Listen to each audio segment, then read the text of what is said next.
This conference will now be recorded. Yep. All right. Bucyrus City Council Committee meeting, Tuesday, May 19th, 2020. Special Finance Committee meeting at 6:45 p.m. Yeah. Okay, members present. And Todd, I'll have you call out roll call. Okay. Truca. Here. McKeever. Here. Me. Here. And Myers. Here. Thank you. Okay.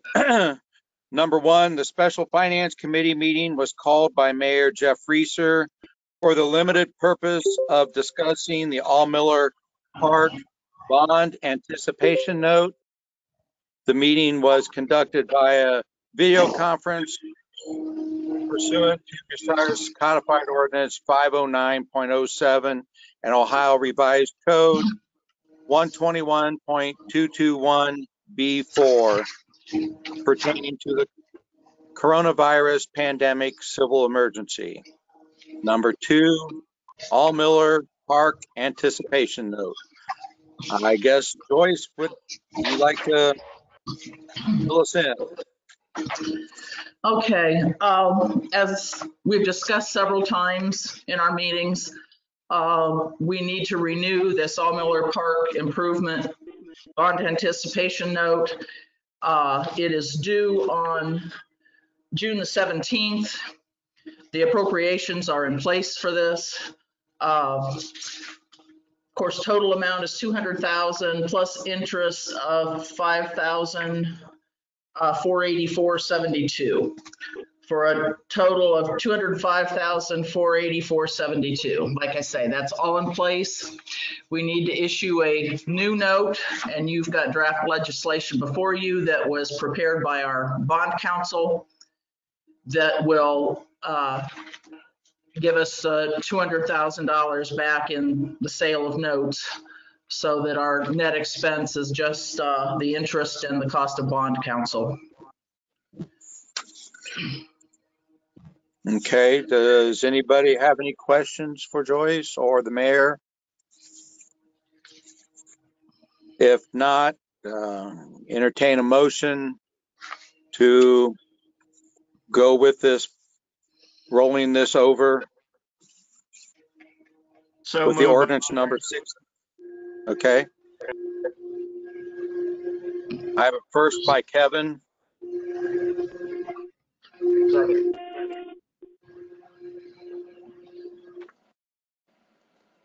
Do I have a second? Is that you, Jim? Yeah, second me. Okay. All right. Todd, roll call, please. Myers. Yes. Me. Yes. Truca. Yes. Okay, with that, I will adjourn this meeting at 6:48 p.m.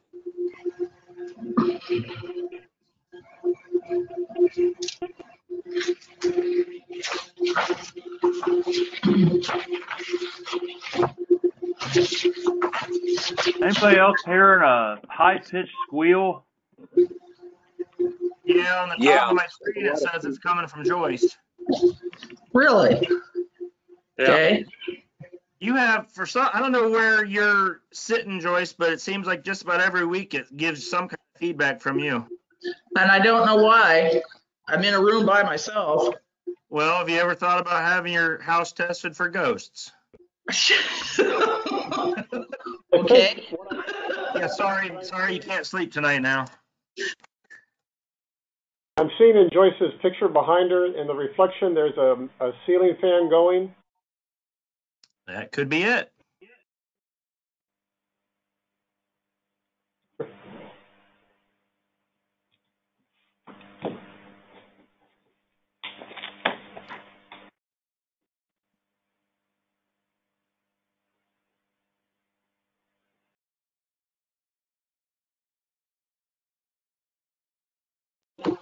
Does that make any difference?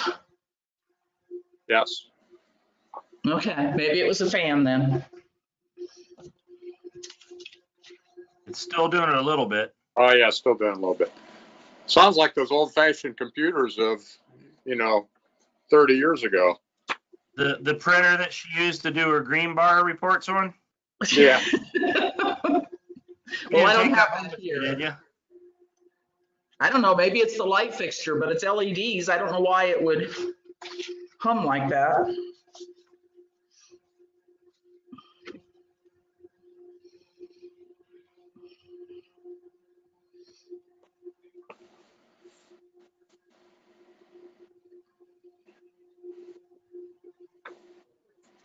You got a separate microphone, or is it built into the computer, Joyce? It's built into the computer.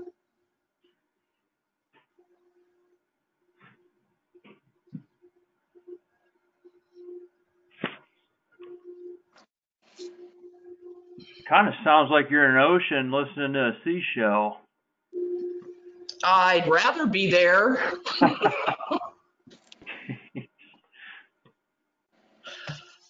Well, we've got a lot of new lakefront property all over the place with all this rain. Yeah, I'm sure.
This conference will now be recorded.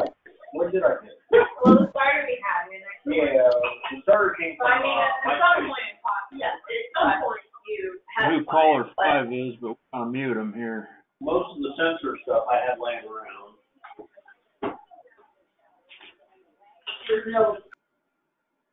Okay, I'm going to call the May 19th, 2020 regular council meeting to order at 7 p.m., starting with roll call. McKeever, Here. Myers, Here. me, Here. Truca, Here. Holcomb, Here.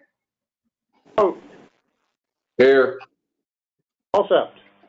Here.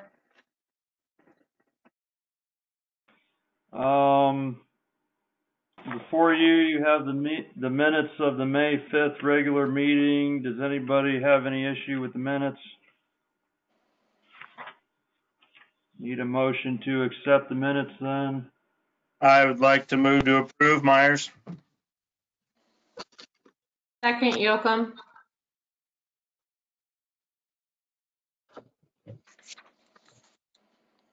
Okay, I'll do a roll call vote. Myers, Yes. Holcomb, Yes. Vogt, Yes. Alsept, Yes. McKeever, Yes. me, Yes. and Truca. Yes. Thank you. Then we have the special meeting on May 7th minutes. Does anybody have any issue with those? Need a motion to accept them then? McKeever makes a motion to accept. Alsept, second.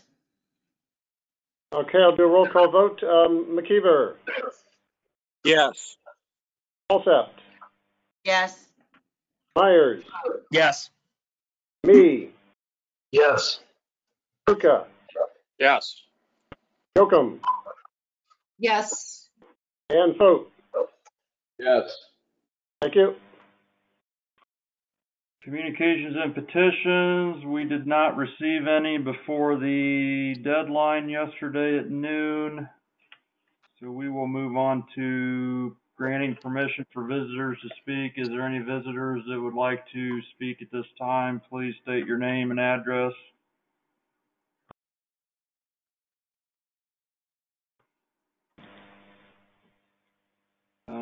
Okay, moving on, standing committee reports.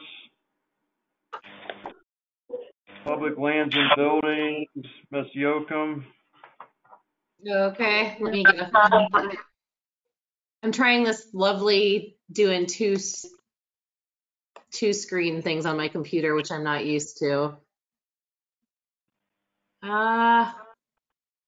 Sorry, I'm trying to get there.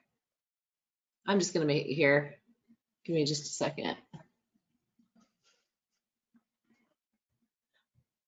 Kurt, can you tell me what page that's on? Is it on like 50? Like 30-ish. 30-ish. Okay. 28, Candy. 28, okay. I'm on 28. Okay, here we the Bucyrus City Council Joint Regular Committee meeting was held on Thursday, May 7th from 6 to 8 p.m. Mark McKeever, Kevin Myers, James Me, Bruce Truca, James Yocum, Doug Fote, and Lisa Alsept were present for that. It was called to order by Yocum at 6 p.m. The meeting was conducted via video conference. There was no public participation. The order of committee business that we had was the Public Lands and Buildings Committee met at 6:02 to 6:05 p.m. and we talked about the Bratwurst Festival street closures. We then moved on to Service Committee. Okay. All right. So Before we move on, does anybody have any questions for the Public Lands and Building Committee? Okay, you can go ahead now, Bruce. Okay, Service Committee met at 6:05 p.m. Members present were Lisa Alsept, Candace Yocum, Kevin Myers, and myself, Chair. I'm just going to go ahead and read it. water line expansion. On January 15th, the administration sent letters to residents along Setzer Road asking if they would like to tap into the city's water supply. Then a follow-up letter soliciting interest on February 21st. Service Safety Director Jeff Wagner said 124 letters went out with 40 property owners expressing interest. Council President Kurt Fankhauser asked for a spreadsheet breakdown of potential expenses and revenues from the expansion going forward. Wagner responded that additional 40 water customers would bring in about $24,000 annually, which would constitute a 30-year payback to break even. But he cautioned that that's just an estimate. He noted that there's $771,000 in the city's water line replacement fund. It was noted that the Ohio Public Works Commission funds likely wouldn't be available for this project. Wagner added that the engineering cost for the Setzer Road expansion would cost between $70,000 and $80,000. Yoakum made a motion to move forward with the project with a second by Myers. Motion passed by roll call vote. No legislation was required at this time. I recessed the service committee at 6:28 p.m.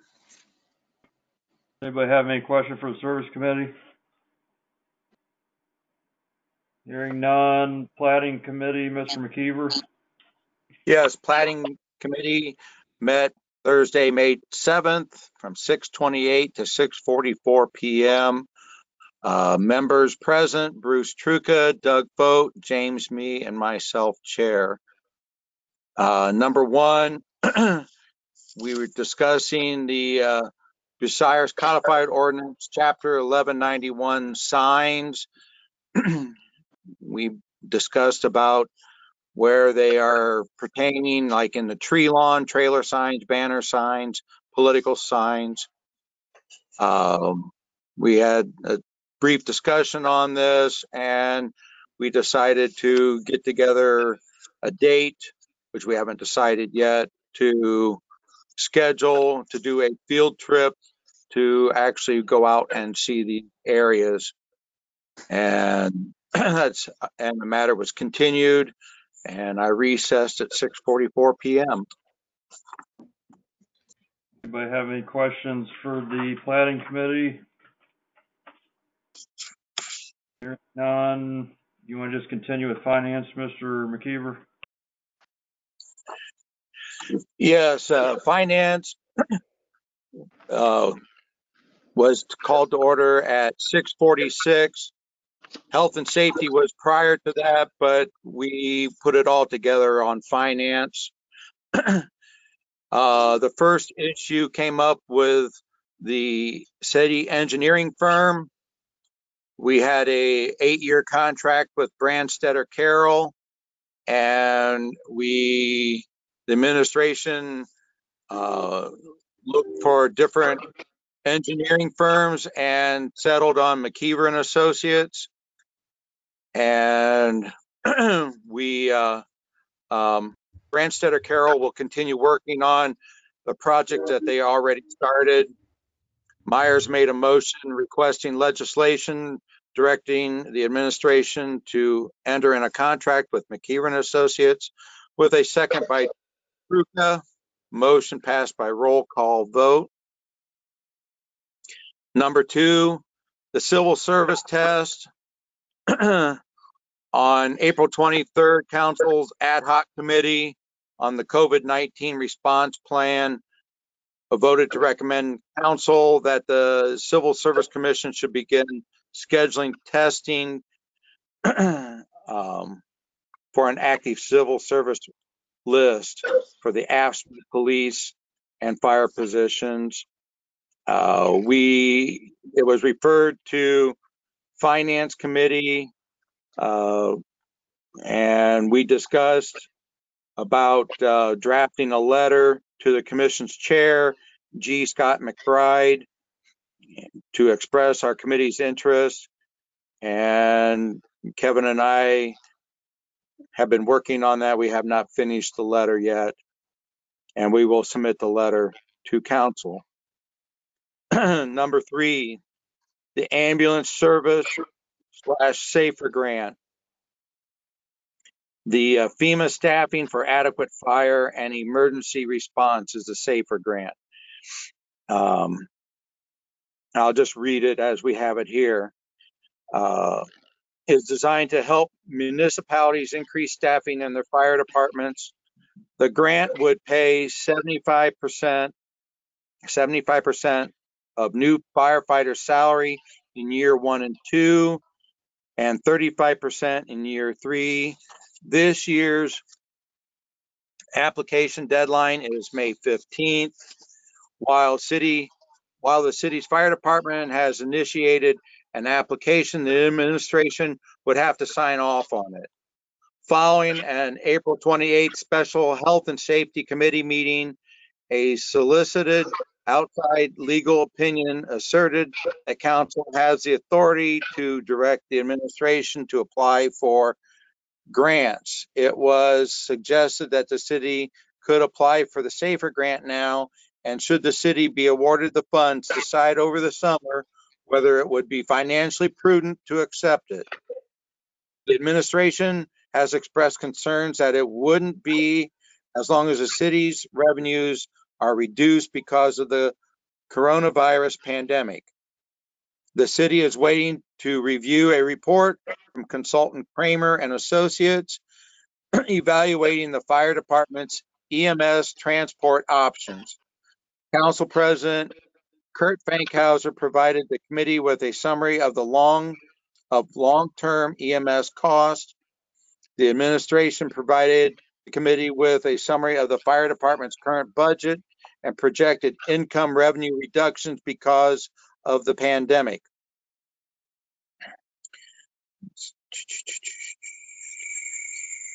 Oh, I've just lost my spot. Just a second here. Okay. With some of those figures were later adjusted by Auditor Joyce Schiffer. She suggested the city could go into fiscal emergency if it accepted a safer grant.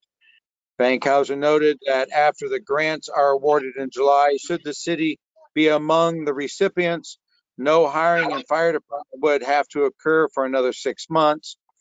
As a long discussion followed on whether the city should apply for the grant, me made a motion to request legislation directing the administration to apply for a safer grant, with a second by Myers. Motion passed by roll call vote.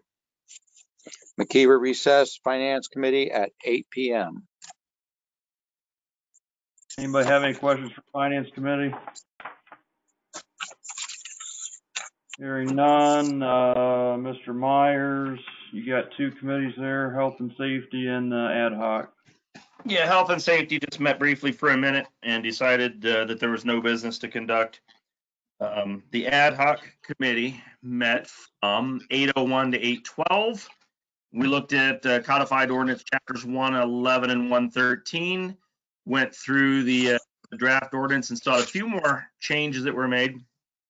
A lot of things that were suggested by Vicki Deshawn. And Council Clerk just emailed those out today that we're going to wrap those up hopefully Thursday night. Just cleaning some things up in there. So we'll finish that up Thursday evening, hopefully. Anybody have any questions for Mr. Myers? Was there a traffic commission meeting, Mr. Mayor?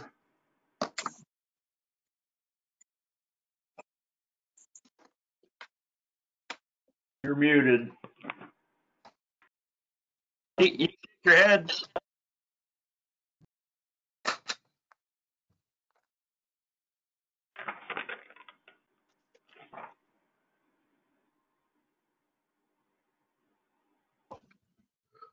No traffic meeting we've had, but I will entertain questions if anyone has any. Anybody have any questions for the Traffic Commission? Yes, Mr. Mayor. Yes. Yeah, Mr. Mayor, thank you for having that control panel at Irving and North Sandusky moved to the southeast corner. That looks a lot better. Thank you.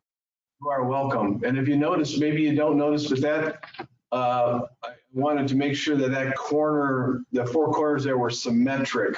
So we actually had moved out a little bit, and it was a mistake to put it over there. We put it on the opposite side, and it's a nice addition to the north end. Yeah, and that's part of, just to remember everybody, that's part of the grant that we, the ODOT grant, Small Cities Grant. Yeah, the lights look at both ends of town. Yeah, Hopley is next. That's in the plans now. Okay, we need a motion to accept the committee minutes and related committee reports collectively. So moved, Alsept. Second, Myers. Okay, I'll do a roll call vote. Alsept? Yes. Myers? Yes. Me? Yes. Truca? Yes. Yocum? Yes. Vogt? Yes. And McKeever? Yes. Thank you. Okay, moving on, report of city officers, Mr. Mayor. Thank you. Well, by now you've received an explanation of my veto of Resolution 219-220, which would have required me to apply for the SAFER grant for FEMA in anticipation of the addition of EMS to the Bucyrus Fire Department in 2022. As you decide whether to vote to override the veto, please consider these factors. First, we're experiencing a severe tax reduction with which Auditor Schiffer is going to explain a little bit more what she knows, the most current information. Withholding is down, filings are down due to the COVID-19 virus, and we expect this stress on the budget, as we mentioned more than once, to continue through 2021, possibly even longer than that. It's going to depend on many factors because we don't have a lot of knowledge about the virus and we do not have a vaccine. Just to give you some historical comparison, recently, the last economic downturn, which was called the Great Recession in 2008, the tax revenue did not recover the pre-recession level until 2013. It took years for us to bounce back to that level. The Safety Forces Levy was passed in 2013 and collected about $1.5 million last year. But the net gain is only about half of that in most years because we lost several sources of revenue to the general fund, state taxes, local government funds, that's what comes from the state, personal property taxes, and out-of-town taxpayers were given a reduced credit, which offsets the additional revenue. Council members at that time promised to restore the 100% credit if the levy passed. That's if you work out of town, you get a credit. So we've given that credit 100% since then.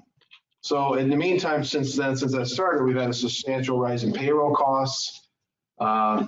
We've added, of course, brought staff back to the higher levels. Hospitalization has gone up probably 50% since then, I'm guessing. So that's all eroded that money. So people think that we might be flushing money. We're not. Back in 2011, there were several layoffs in order to balance the budget. The police department had 2 layoffs, as well as 2 retirees and/or resignations. The dispatch department had 2 layoffs. The fire department had 3 layoffs, and 1 firefighter went on National Guard duty and was not replaced. So the total of the layoffs or non-replacements were 10 in 2011 and 2012. The loss of revenue at that time was 15% to the general fund. So if we're expecting 15 to 20%. So you can kind of give an idea of what we are looking forward to. We are still in the decline phase of tax loss. We have not hit bottom, but we now have enough information to know that layoffs will be difficult to avoid, and we are required by law to balance our budget.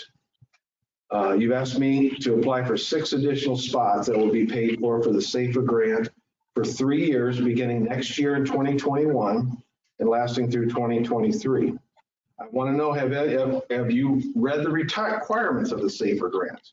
If you haven't, you need to read those. The FAQ information is put out by FEMA on page 5, states that we must maintain the level of pre-grant fire department at the date of application. That is your billet. That's 16 people. We now have 14 that we're paying for this year. That means in addition to those 16 firefighters in the billet, we would have to add 6 more, which is a total of 22 firefighters. A hardship waiver can be applied for, but layoffs cannot be done for the SAFER grant position. So if we get a hardship waiver, then we're allowed to lay off. It has to come from the current staff. It can't be the 6 new people. That's in the 6th paragraph of the page 5. I can be happy to send that to anybody who needs it. So those cuts then would have to come from our seasoned veterans. So if it's like 2011, 12, so we would be looking at 3 to 4 cuts in that, or who knows, 3 to 4 if it's similar to the last downturn.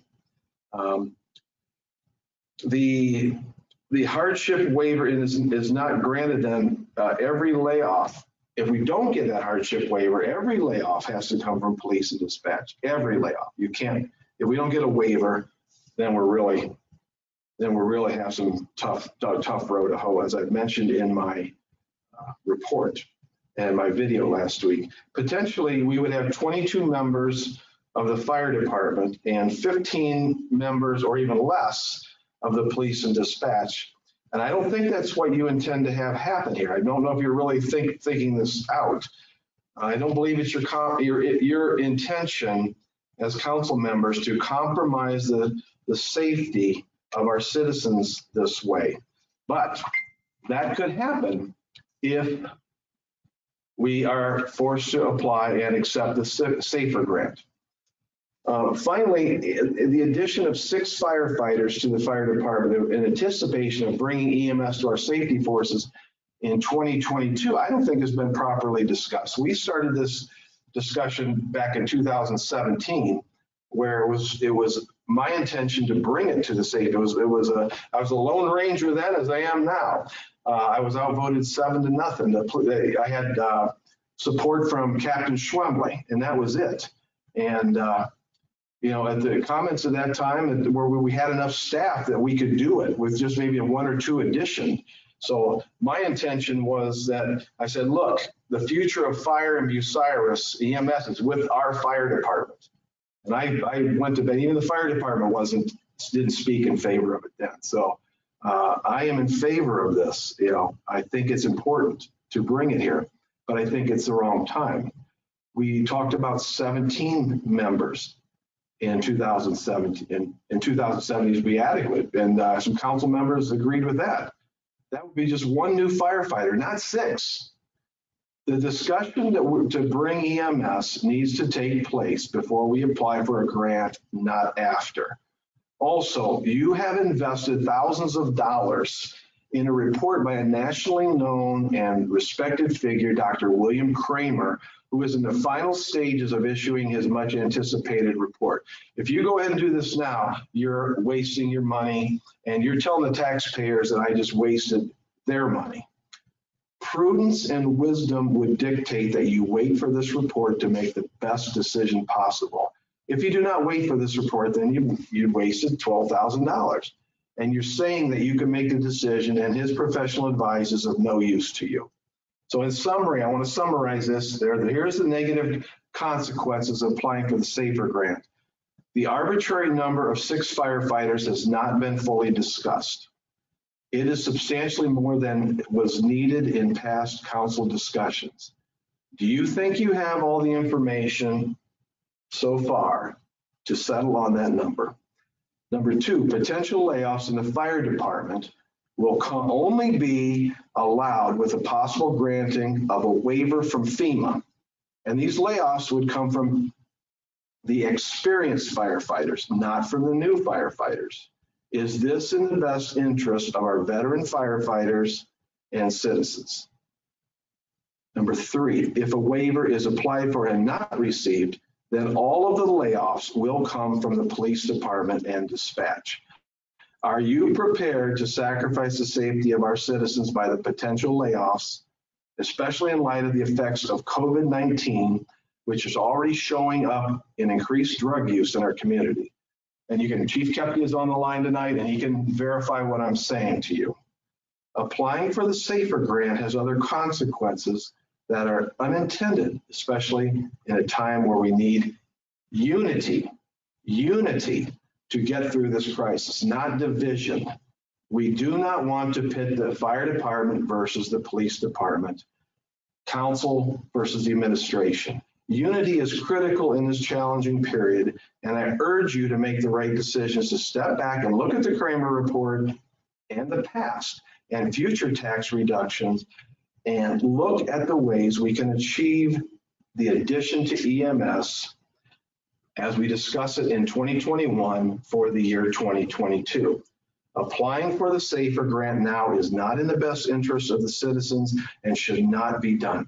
I appeal to your good sense and leadership and to take a hard look at the effects of overriding my veto of Resolution 219-2020.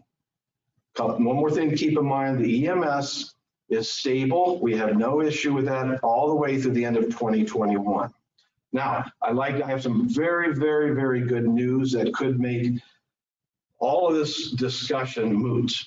And I want to add this, I was on the phone with FEMA today and asking some questions, some clarifications on applying for the grant. And I had some very good news that I want to share with you right now. My last question to the FEMA rep, what are you planning to do for 2021? Will you have a SAFER grant? The answer was yes. We will not only have a SAFER grant, but it will have everything in it this year that we have and more. So when I take it more, that means like 2011, 2012, but we're bringing people back and we have some people laid off, we can use it for that too. So I think we got to wait. I think that just seals the whole deal. In my opinion, I hope you see it the same way. If you don't, just keep in mind that you are wasting a whole year of 6 firefighters next year that could be used in 2024. So you're in effect costing the taxpayers $600,000. So if we start this grant in 2022, 2023 and 2024, we've got 3 years. So we don't have this waste next year of waiting for the EMS. If that's indeed what is decided, that hasn't even been decided yet. That's going to be discussed. I proposed in my video that we bring this, we wait for Dr. Kramer's report and let's have some town halls about it. Let's see what the people want to do.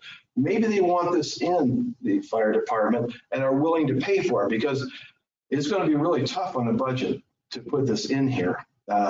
So I'm in favor of putting it in the fire department. I'm in favor of it, but let's do it logically. And that's all I have. And I'll be happy to answer any questions. Okay, I got a couple. We couldn't just apply for it and wait until July to decide until we'd accept it? What was wrong with that idea? Why bother?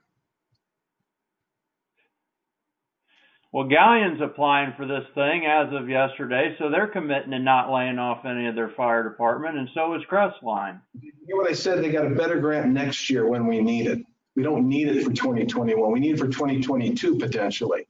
That's what I said. You're wasting $600,000. Why would we apply for this if we don't have intention of getting it for using it? They got a better one coming. And why do we have to start off with layoffs in the safety forces? There isn't anything else up at City Hall? Any other positions that are less essential than the safety forces? Safety forces are the vast majority, about 70% of the general fund budget. So where do you think they're going to come from? They're going to, that's where they've come from in the past, and there's a reason for that, because it's a vast majority of our expenses. You can ask Auditor Schiffer if she's been here during that last downturn. And certainly there was cuts. We are taking part in the shared work program. We did ask me and the Manpower up at City Hall voted to go in on that. And we did offer that same program to the police union and fire union, and they declined participation in it. And you just said we should wait until next year to apply for the SAFER grant, and if we have layoffs between now and then, so we got to go a whole year on even further reduced staffing. I don't think we should reduce staffing for a full year at all. That's going to put us in a bad situation with the safety forces for a whole year. So where do you think we'll get the money if we have tax? Where would we get the money to balance our budget? EMS billing revenue.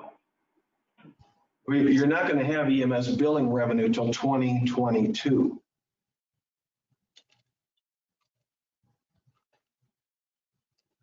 At one point, the law director said in the past, one way we could collect sooner is we could make the argument that the current provider broke the contract by not supplying all 3 paramedics at all times, so we could start it actually sooner.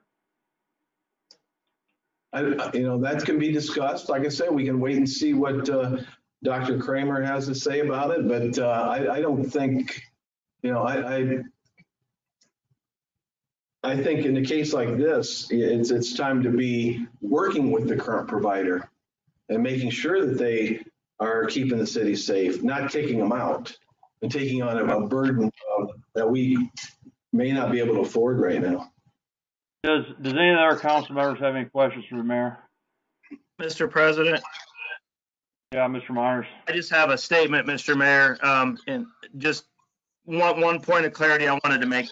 If we waited until next year to accept it, and I get your position, respect your position. The problem I have with it is we have to let the ambulance district know by the end of this current calendar year if we're leaving. Otherwise, we stay in the district after January 1 this year, we could be bound to them bidding out a new contract and have no control over the price. That's my biggest concern. And to your point, I agree with what you said. We need to have a plan in place before we tell them we're leaving. And I think that's why this is important to do this now, is my position. That's all I wanted to clear that point up. What would be wrong with having the plan in place, say we're leaving January or December of 2021 and you've got plenty of time. I don't know why you have to have 6 firefighters waiting there a whole year before you're really going to need them. I'd rather have them a little bit ahead of time than need them and not have them yet is my issue. Mr. President, I have to say that we need them. I'm sure that they would find something to do. The safety forces, both the firefighters and the police, have been extremely busy. If you keep an eye on the police calls and fire calls and what's going on, I think during a pandemic, it's going to be able to help us. Who knows what's going to happen with this? If we're going to see a surge in the wintertime, some people are saying we're going to have that extra staffing and to help us through there would be my. Yeah, well, you don't have to maintain 6 on shift. You could still maintain the 4 and use the additional ones that you hired to do fill-ins for shifts so that they can get some of their vacation days they got all accumulated up, exhausted out without having to have 6 on shift during the time that you're waiting to start the EMS. But does any other council members have any other questions for the Mr. mayor? President, I do. I want to know, I don't remember being asked. I knew that there had been, Mr. Kramer had been contracted to do an outside study. Who requested that? That came from the administration. So Kevin, Mr. Myers, and me got notified that from administration. No, they took it out of the law director's outside contract budget, I think. Something like that is where this $10,000 came from. So how reliable is the draft report that we received from Mr. Kramer? Well, Rob, can you speak on that?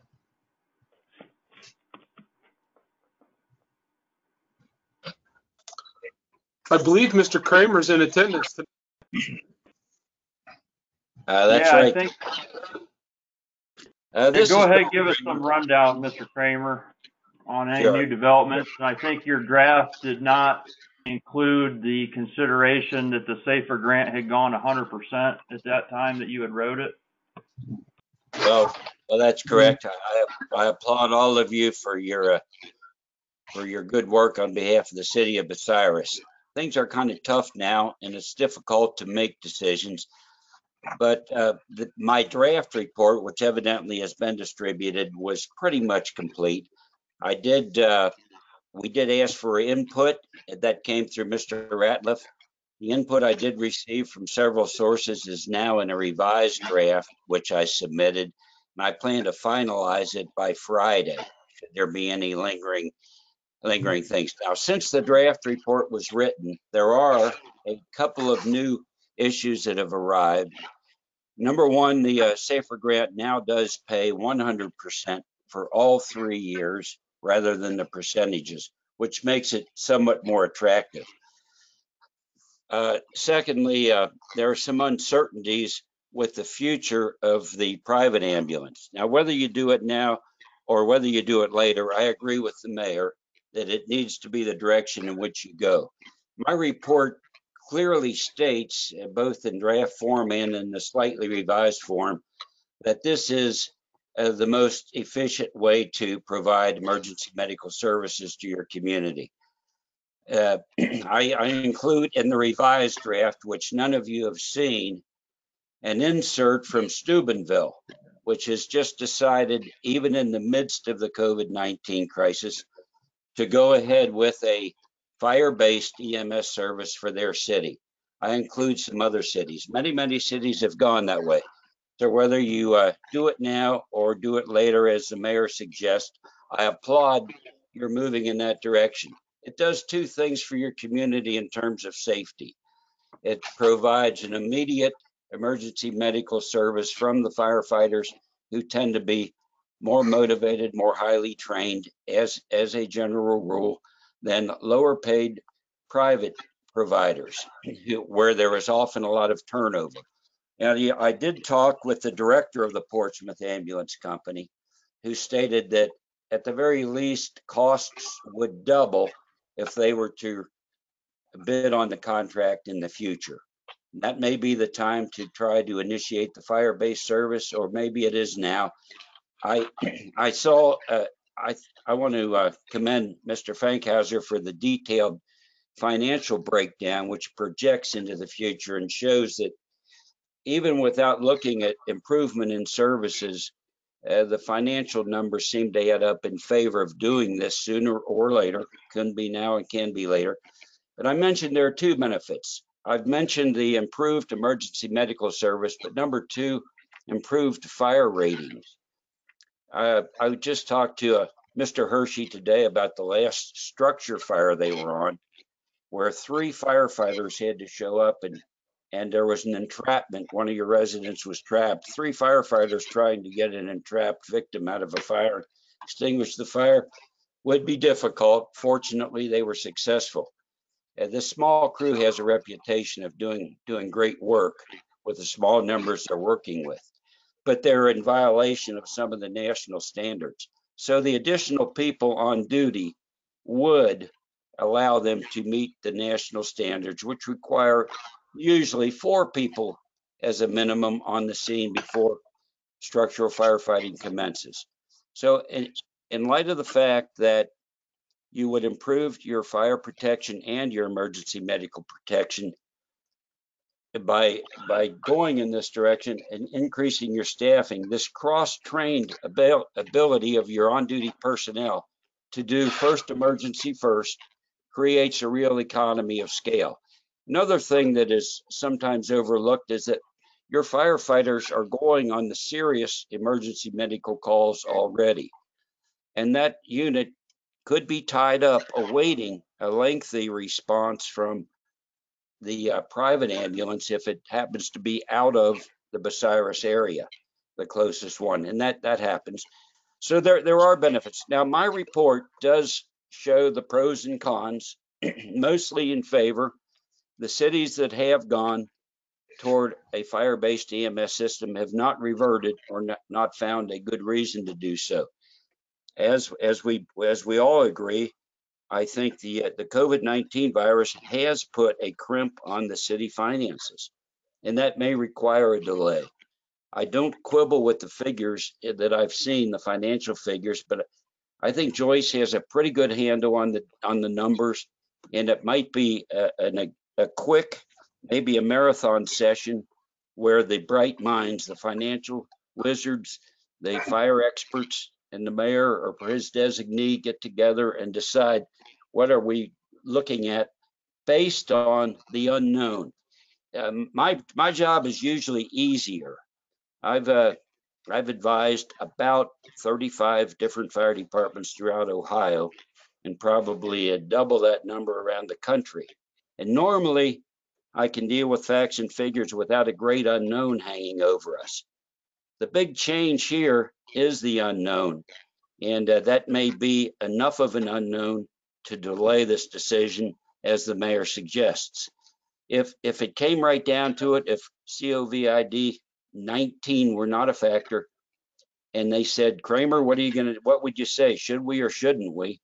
I would say you should. You should go ahead, because in the end, especially with the federal government picking up your tab for 3 years, it makes sense. But if in the future, down the road, it creates financial difficulties, then that may be significant enough reason to delay. But I'll say this, one of my clients is the city of Norwood, right in the heart of Cincinnati. They have 13 people on duty every day, covering just a couple of square miles. A pretty well endowed fire department in terms of numbers. They applied for a SAFER grant, and then they went into a fiscal emergency. Industry left. They had a Camaro Chevrolet plant at one time in Norwood, which is long gone, but they lost some other industry, and they were in danger of having to pay back the SAFER funds. However, since they were in a fiscal emergency, the waiver of repaying any funds to the federal government was easily granted. So I think I wouldn't worry too much about the future if you think it's the right thing to do now, because you can usually make adjustments and find ways in the future to make ends meet with the funds that are available from whatever sources. The EMS billing revenue could be a source. My report, even the draft report, included a new concept called community paramedicine. The hospitals pay a big penalty for their readmits in terms of the Medicare reimbursement from the federal government. Community paramedicine is a way for firefighters to make wellness checks, house calls, and in Texas now the firefighters are being paid $125 per paramedic firefighter per hour to make these wellness checks. There may be ways to contract for services for your adjacent townships, although I don't think that would be a great source of revenue. I don't think the run volume would be sufficient, and you certainly want to take care of the citizens that elected you to keep them safe and do what's best. So I think that's enough of a soapbox for me for now. I do like Bucyrus. I enjoy going there. I've got some roots in Sandusky, Ohio, and get through there from time to time. It's a beautiful community, and I applaud everything. Even though you may differ on the way to get there, it sounds like everybody, from the mayor to each council member, really has the citizens' interests at heart. Council President, I have one question for Mr. Yeah, I was Kramer. going to ask for questions, if anybody had any questions for Mr. Kramer. Yeah, this is Jim. So we are under violation of national standards. Yes or no? Well, these are voluntary standards, so you're not really in violation. And even those standards have a fine print that says, in the event of a life-saving situation, you may deviate from these standards. And I do point out in my report what these basic standards are. Essentially, one of the key standards is the 17 10, which requires 4 people on duty to commence firefighting operations. And that's also an NFPA, National Fire Protection Association standard. And OSHA picked that up years ago, and they decided that a burning building could be constituted as a IDLH, immediately dangerous to life and health. And therefore OSHA said it must comply with our 2+2, meaning there has to be a 2-person safety team outside the building for every 2 persons conducting business inside the danger zone, which would be the burning building. So that really theoretically requires 4. But as I mentioned, when I say violation, you do what you can with what you can afford. There are fire departments that have to do with less, and because in the end, and I make this point in my report, in the end, it comes down to what can you afford. I had several clients, including the city of Hamilton, Ohio, tell to me, this was more than 10 years ago when they hired me as a consultant. They said, you tell us what we need to have, and then we're going to go out and find a way to pay for it.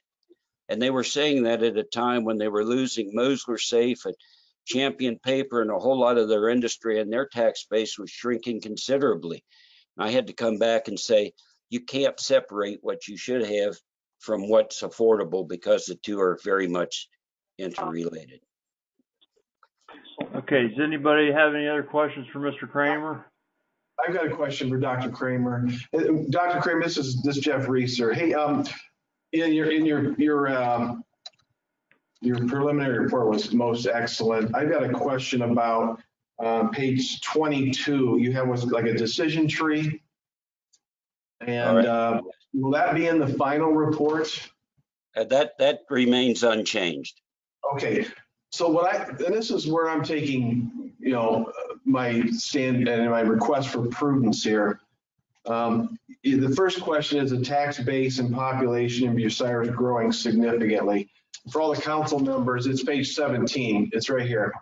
It said, is it growing significantly? And our answer is no. Then if not, you go to the next one. It says, can Bucyrus draw upon surplus funds or reserve to pay additional fire and EMS protection? And the answer would be no. Then you go to question number 4, skip to 4, it said, can priorities be shifted and funds be diverted from other Bucyrus projects, programs, or governmental units to provide resources? So the answer then would be yes, but it's got to come from the police department. So, and then the 5th question would be, should they be done? And I think if you're going to shift funds from the police department to the fire department, I think the people should have a voice in this. And so like I say, let's step back and let the people decide. So in your number 6 then, in your conclusion, it says, it would appear that additional expenditures for fire protection would not be a fiscally sound investment for Bucyrus unless residents vote to provide additional funding through taxes. Like I said Friday in my video, let's explore this. Don't lock us into 6 people now that the people you haven't had a say on, and you're going to lock the numbers in these departments, and there's consequences there, like I mentioned, that the citizens of Bucyrus aren't going to like. And it's right on page 17. I think it's 22, page 22 of the draft report. It's very succinct and very easy to understand. And I thank you, Dr. Kramer, for your excellent report. That's all. All right. Does anybody have any other questions? Or you got something to say, Mr. Kramer? Again, I just would say up at number 2 on the decision tree, it says, can surplus funds be found? And you might at that point say, well, the SAFER grant counts as SAFER funds, with an asterisk that these are good for 3 years, and we'd have to take another look at the end of those 3 years. Okay, does anybody else have any questions for Mr. Kramer?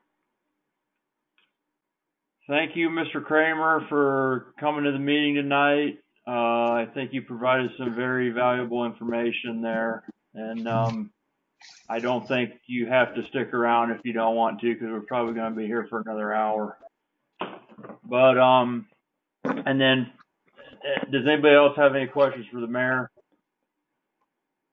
No follow-up questions for the mayor? Okay.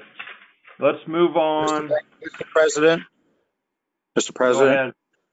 we forgot to, I forgot to report out on the Special Finance Committee meeting. Oh, yeah, go ahead and give us that report. Yes, Finance had a special Finance Committee meeting tonight at 6:45 p.m. to 6:48 p.m. It was to the Aumiller Park anticipation note. It was due June 17th on this year. We are rolling that over. We asked for a emergency legislation, and Kevin Myers made the motion. Jim Mee seconded, and 16-2020 emergency legislation for rolling over our bond anticipation note for the Aumiller Park pool.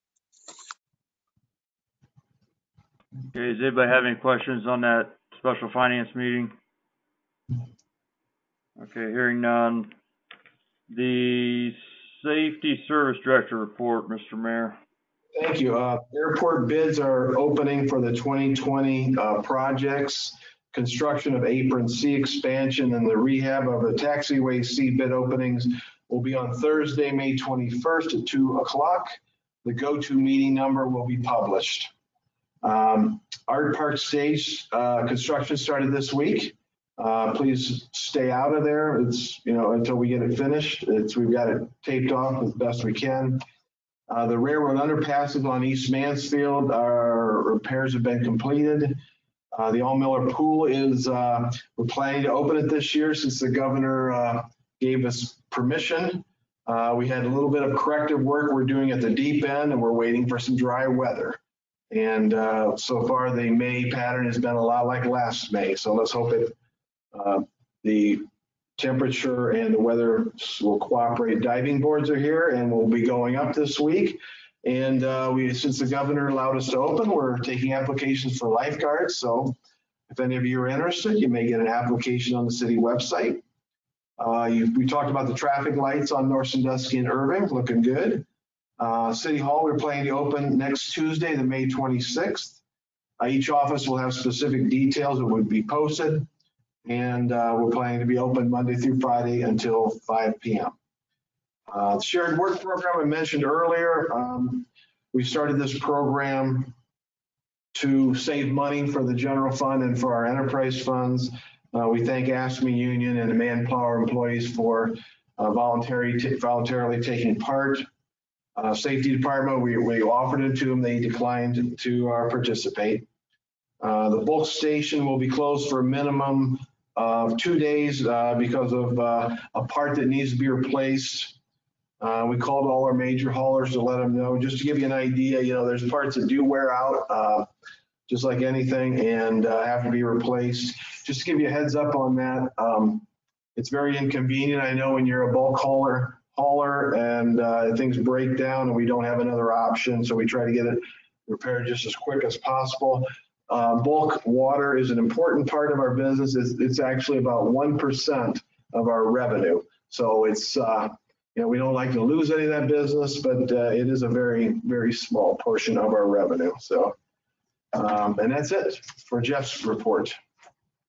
Anybody have any questions for Safety Service Director report? I do, Mr. Mayor. I wanted to ask one question really quick. So I'm just making sure, I'm sure it's been brought up before, but are we going to honor all the pool passes that were bought for last year? Was that the plan? Yes, we sure are. Yeah, we are.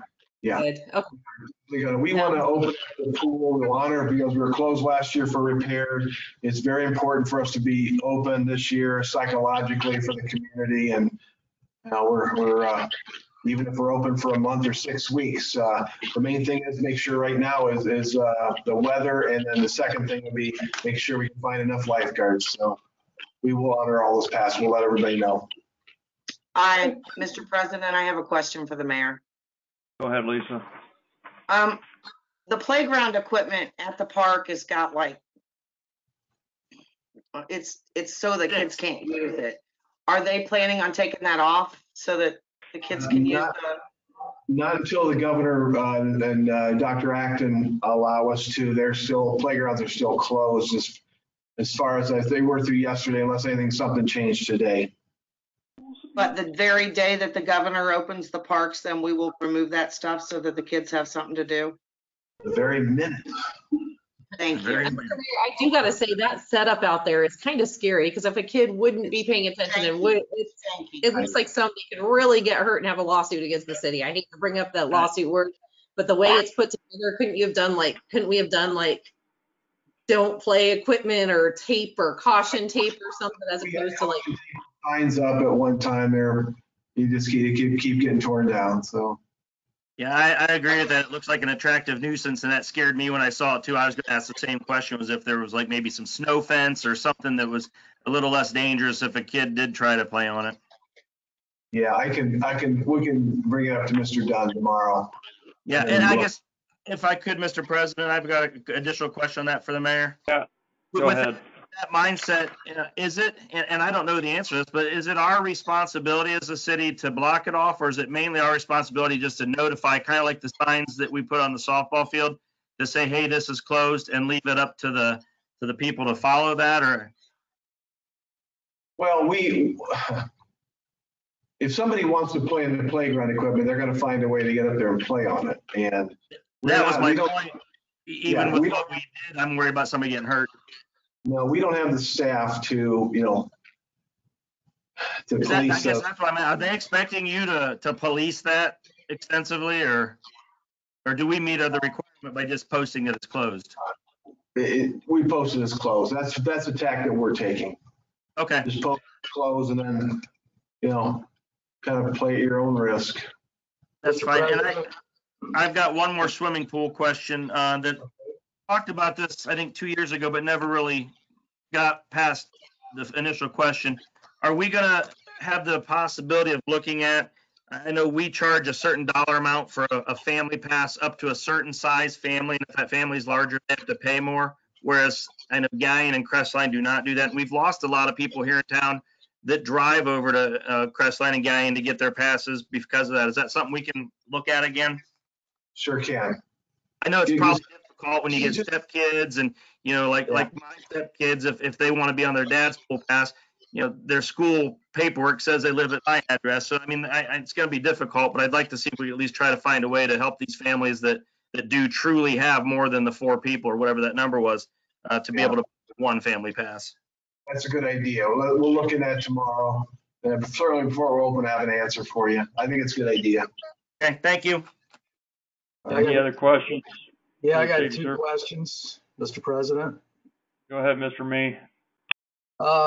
Number 1, you had the signs on the baseball fields, and I had a father and son that was going out there and wanted to play pitch, but they didn't cross over, because the sign was on there. Is that ruling them out, or is that ruling a gang of kids going out and playing? Well, no, we have not. The only reason we put signs up there is because we were told that some parents were organizing leagues on their own. And so we felt the need then, you can't do that, so that's why we put signs up. And if people want to go in there and play catch and have a pickup game, I'm in favor of that completely. So father and son are okay, right? What's that? The father and son would be okay to go out there and play pitch. Of course. We have not, and Mr. Ratliff and Chief could say, we have not put the hammer down on anybody. We want people to get outside. We know how important it is to get outside and get some exercise. And we love it when kids are on those ball fields. Okay. I have one more question. And it's about the bulk sand, the water fill. All I hear is complaints about not being able to get their tanks filled quick enough or stuff like that. Is there any way that, I've never been there, I've never went there, Is there any way we can meet out there someday and get a little tour of what's going on, since some of us are new? Great idea. Interested in that? We'll have John and Ernsberger, and we'll get out there and we'll meet so people can have a tour and how everything works and the improvements we've made. So I'll check your emails. Because I get one side of it. I understand. All complaints, but I've never been there. I don't see what's going on. So we put a larger pipe in. This is a 3-inch. So I mean, we haven't really had the complaints about things being slow. Now there's some parts that broke. Obviously, my refrigerator was leaking this morning when I left, and my wife said we need a new refrigerator. So I mean, things do break. Especially things get used a lot. So you have to order parts, and it's going to be out of commission. So, and you told your wife a couple days. We'll call. We'll check your emails, and if anybody, we'll send it out then, and we'll set a time up. And if anybody wants to join, we'll show everybody how we do it out there. That'd be awesome. Thank you. Okay, does anybody else got any last questions? Okay, moving on. The law director report, Mr. Ratliff. Thank you, sir. No real report. I do have one referral, and by way of that referral, I'll give you kind of a quick update. As you know, there's been a situation involving FEMA and our baseball concession stand. We've been working with FEMA and their representatives. I believe we are at a point where we have a resolution that will allow the concession stand to be modified in a relatively cost-effective way and comply with their dictates. One of the things that we have come across during this is our City of Bucyrus floodplain and flood zone regulations. Some of our regulations are actually more stringent even than the federal regulations. So I need to refer tonight to our planning committee, our Bucyrus floodplain ordinance. There are some things in there that we may need to or may want to look at modifying so that it makes it even better, more gooder for our solution for our baseball concession stand. I know it's been a very difficult subject, and it's been going on for a while, but I do think we have a really good resolution, a resolution that conforms to the national standards, not so much our Bucyrus standards. And that's why we want to take a look at whether or not our Bucyrus standards really need to be where they're at, or if they can come down to the federal standards. And that's all I have. Thank you very much. Okay, we need a motion to refer that to the floodplain ordinance to planning committee. So moved by Myers. I'll second somebody. I think Kevin made it first and Mark seconded it. Sounds good to me. Want a roll call vote on that, or is that good? Yes. Yeah, roll call. Okay, Myers. Yes. Post. Yes. Alsep. Yes. McKeever. Yes. Lee. Yes. Luca. Yes. And Yoakum. Yes. Thank you. Okay, did anybody else have any questions for the law director? Yes, I do. Yes. Okay, go ahead.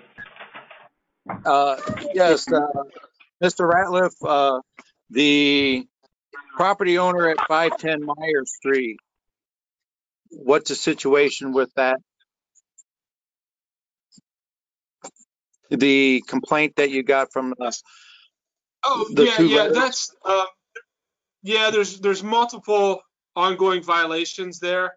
Potentially we're looking into those. There's 2 of those violations have already been set out for criminal charges. The property owner has retained counsel. The attorney for the property owner contacted us yesterday, and I had an ongoing conversation with him back and forth yesterday. So I know the criminal charges are getting served on 2 of the violations. We've kind of negotiated a resolution on one of the other violations, tentative to Landon Hill being able to get out there and take a look at things.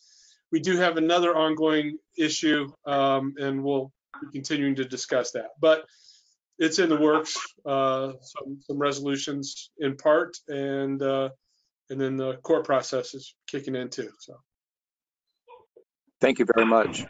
Anybody have any other questions for the law director? Yeah, I do. This is Jimmy. Go ahead, Mr. Reed. On the Burger King restaurant demolition, we had to pay a $9,000 bill on the Bond's dumpsters. Did we ever recover any of that? no, we have not. That was a dumpster fee at the from the hauling away some of the refuse and demolition that was done there. Technically, we did recover part of it. We sold the property for $49,000 and some change. So you never did go after the guy that get your 10,000 back, right? And what happened to the 49,000? Where's that at? I believe auditor could answer that, but I believe it's in the capital improvement fund.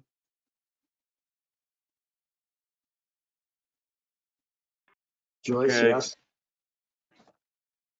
She was nodding her head yes. Yes, it is in the property improvement fund. Property All improvement. proceeds go there for capital projects, for improvements. Mr. President, Go ahead, Mr. Myers. speaking of house trailers halfway's torn down, on the other end of town at the River's Edge Mobile Home Park, I noticed they had started tearing some of those down and just stopped. Is that already on your radar? And is there any update you have? It was, and Gordon's not back completely yet. He's been in a couple of times to get some things caught up, but that's something that we've got to approach this year. At one time there were people still living down there. I don't know if there are anybody still living in any of those. It looked like a couple of them are still inhabited, but one or two of them looks like they took aluminum off the sides and just left the wood and the insulation. Yeah, that's not a good situation. Gordon will probably be back in on a more regular basis starting this next week, and we'll get him down there to start taking a look at those. I do know at one point in time the owner of that property was interested in selling it, but it was I think they had indicated like $75,000 or something they wanted for it. We should probably make them take the trailers with them this time. Okay, does anybody else have any questions for the law director?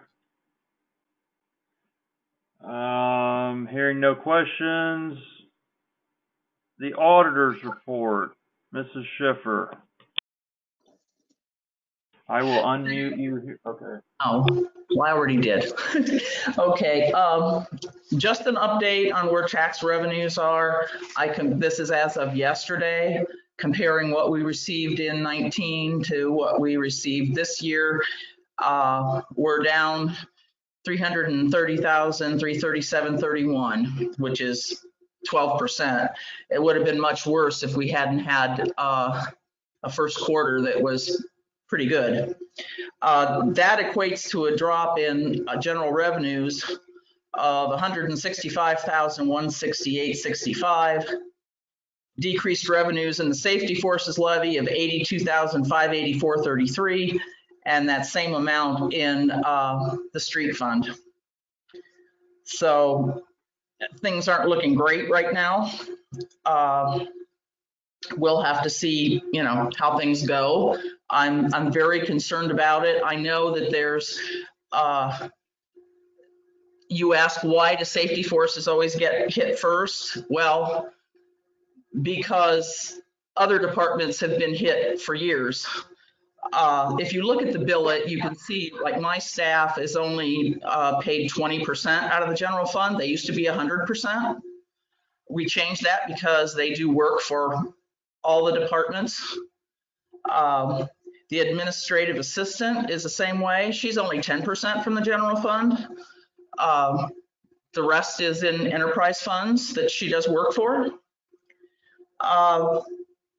Also, when we do our enterprise fund reimbursements, for instance, the supplies in my office for, you know, all the paper, the checks, the payroll, all that kind of thing, and a portion of my salary is reimbursed from enterprise funds.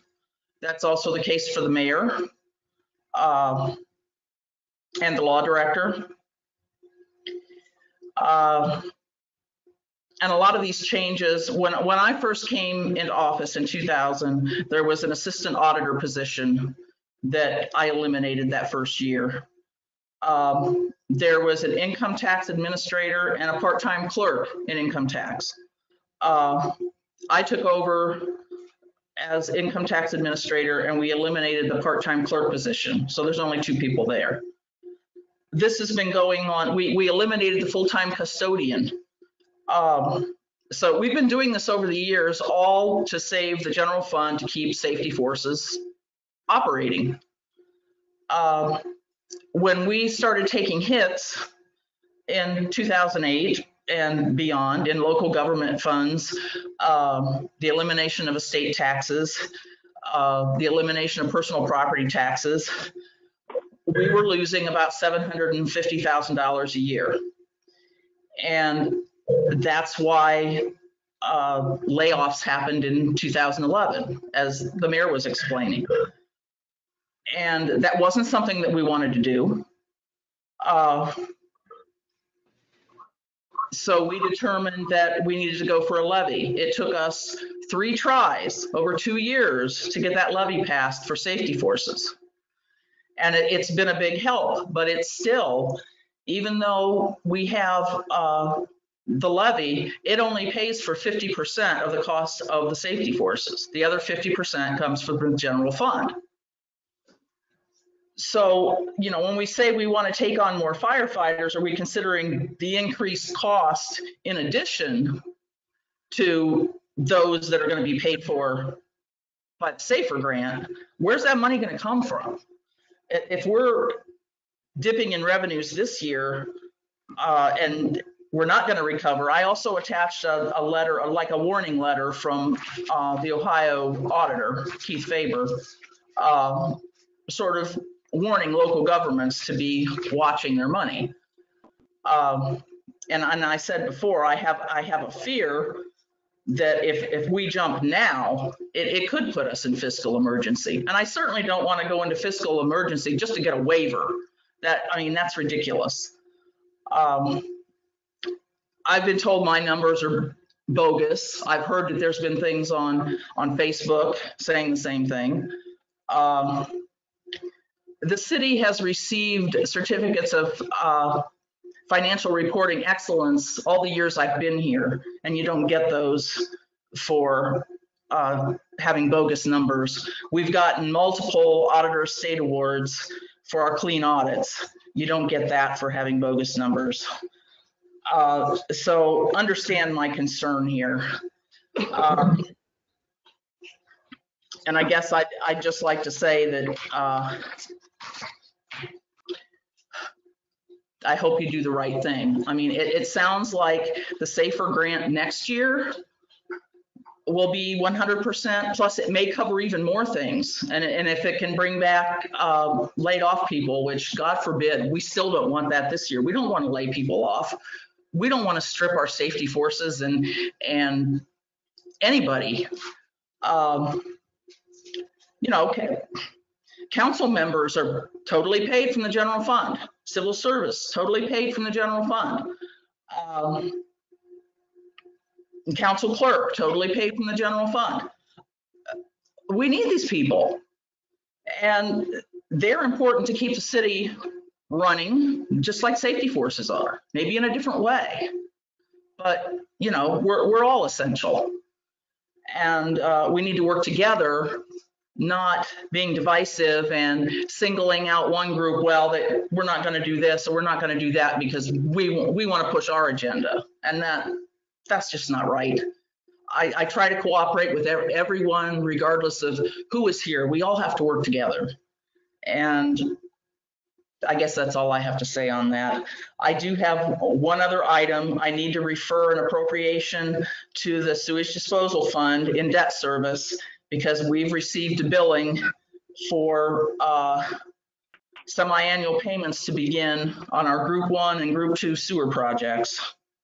And the first payment is due July 1. So we'll have to pay that in June, mid-June, and then in mid-December because the next payment will be due January 1st. Why they do it on the first day of the month, I have no clue, but that's what they do.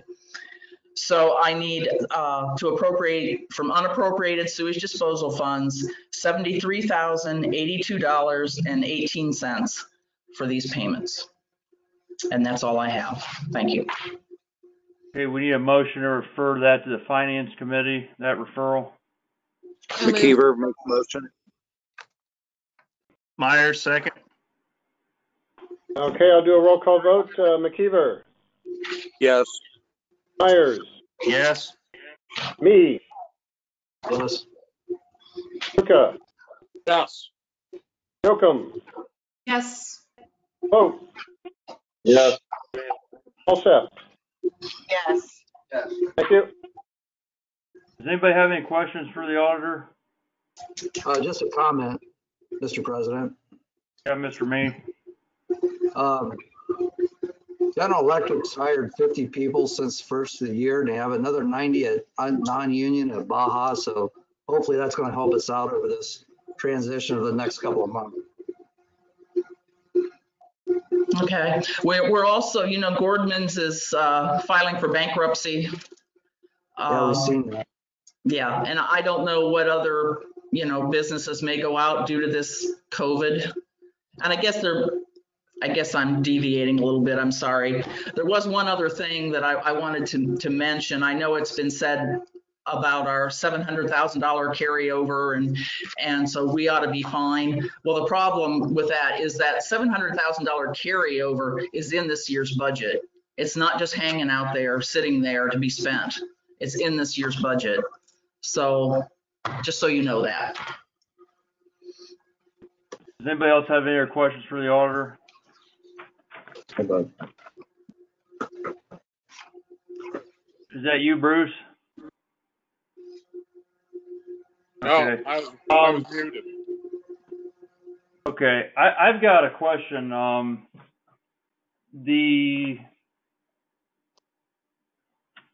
The May, you've got an update that's in the packet here. It says as of May 19th, 2020. And it says our year-to-date difference on withheld income tax is $58,806. On the May 5th report, you have that just in April, that withheld taxes was down 84,000 just in April. So right, this is a it went from 84 to 58. Yeah, I was comparing April to April on that May 5th report. This is the year-to-date difference to this May 18th, as of yesterday, what we've taken in year-to-date. So that's why there's a difference. But in April, just comparing April to what we normally get, it was down 83,000. The reason that it looks lower is because we had 3 good months prior to that. Okay, so the May 5th report did not have the 3 months prior factored in. Correct.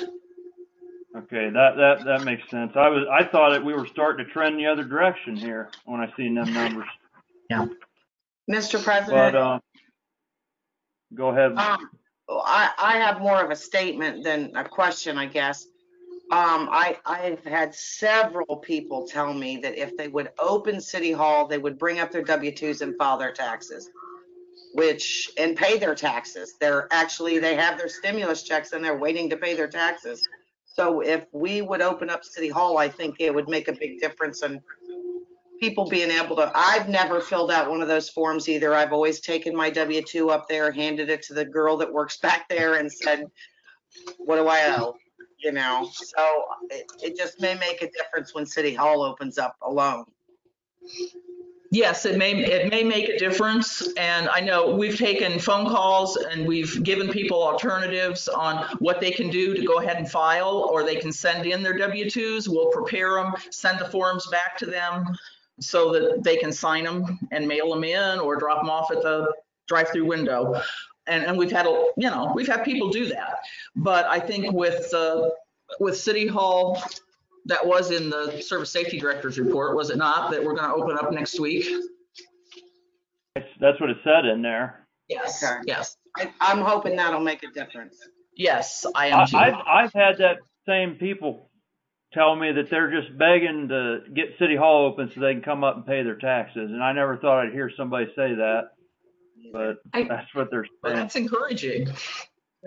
Mr. President, I do also have to say I went to go pay it when I paid my water bill, and they can't give you a receipt for your taxes. So I'm not handing somebody a big chunk of money and wait and then getting a receipt later. I appreciate that they're doing it that way. So I'm thinking a lot of people, hopefully, let's stay positive, and hopefully you will get a lot once we open up. Yeah, the 300,000 we're down. I think we're gonna get the returns when those get filed. We're gonna get the majority of that back. It's the withheld employer income taxes is the number I think we need to be watching, and where that goes, if it starts going down even more.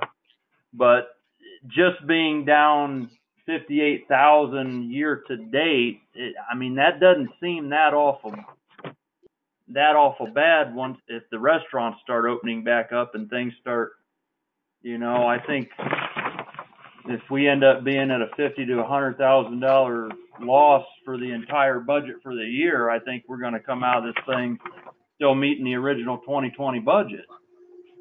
But and then the other last thing I had, Joyce, and I totally respect that, you've been in this position for a long time and the numbers, and anybody can make a mistake. We're not going to hold that against you. But I'm glad Mr. Kramer said that he talked to the ambulance company and that they stated to him they're looking at a doubling of the subsidy as well, because that's what we've been hearing in the ambulance board meeting. So, and I know the budget's tight with, we can't find money from anywhere without going to manpower. But if that subsidy doubled, where are we getting that increased subsidy money is my question. What budget is that going to come out of? Do you have any ideas, Joyce? Okay, I'm not exactly sure. Where's the increase? Oh, for the ambulance district. Yeah, the subsidy double. Where would that money come from? Do you think? Do you have any suggestions? It has to come from the general fund. It's the only place it can what come from. Specific departments? Well, it would be across the board, so probably everybody would take cuts, just like we're doing now. We're going to be sacrificing parks and economic development and many other things, just like we have to do if we have to pay the firefighters. So it all comes from the same place. I can't give you a quarter if I've only got a nickel. Okay. We need a motion to accept the auditor's statement of cash positions that's included in the packet there. So moved, McKeever. Myers. Okay, Fote, Yes. Keever, Yes. Myers, Yes. Me, Yes. Truca, Yes. Slocum, Yes. and Alsep. Yes. Thank you. Okay, moving on, we have a treasurer's report in here. We don't need to accept that or anything, do we, Todd? That's just being submitted. It'll be up again on June 2nd. Okay, we're up to, I see we have the police chief with us tonight. Chief, do you have anything to say?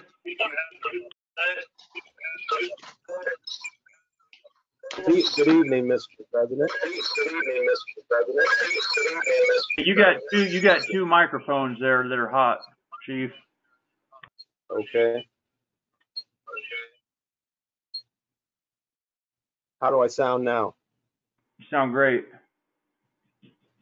Oh, just a second.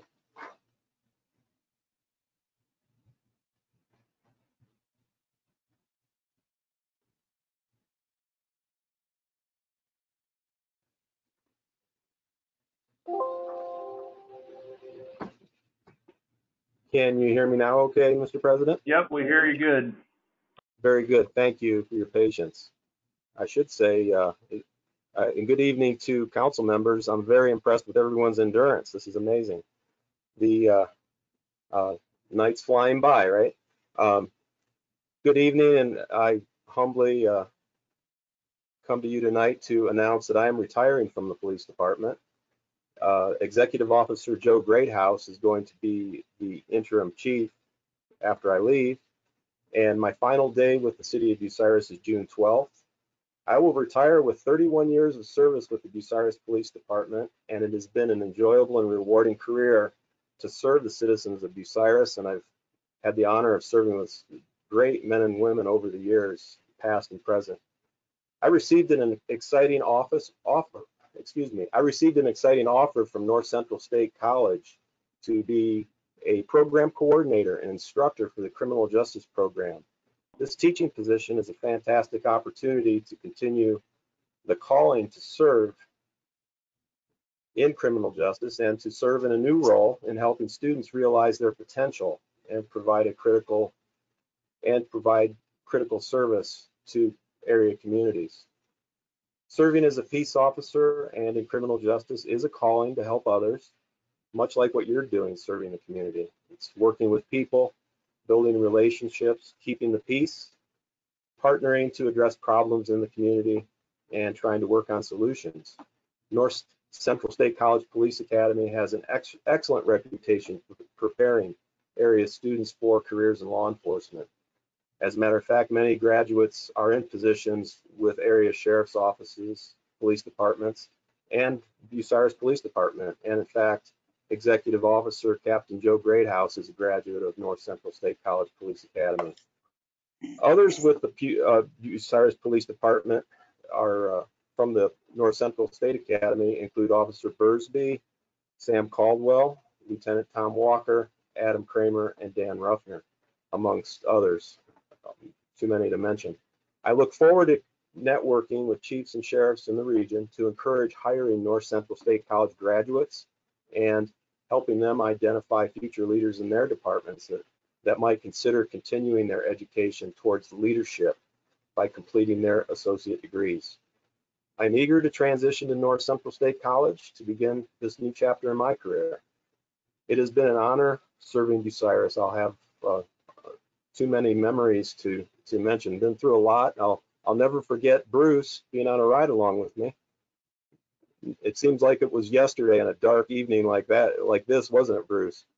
Yeah, we had a lot of good times riding in the evening hours. A lot of excitement.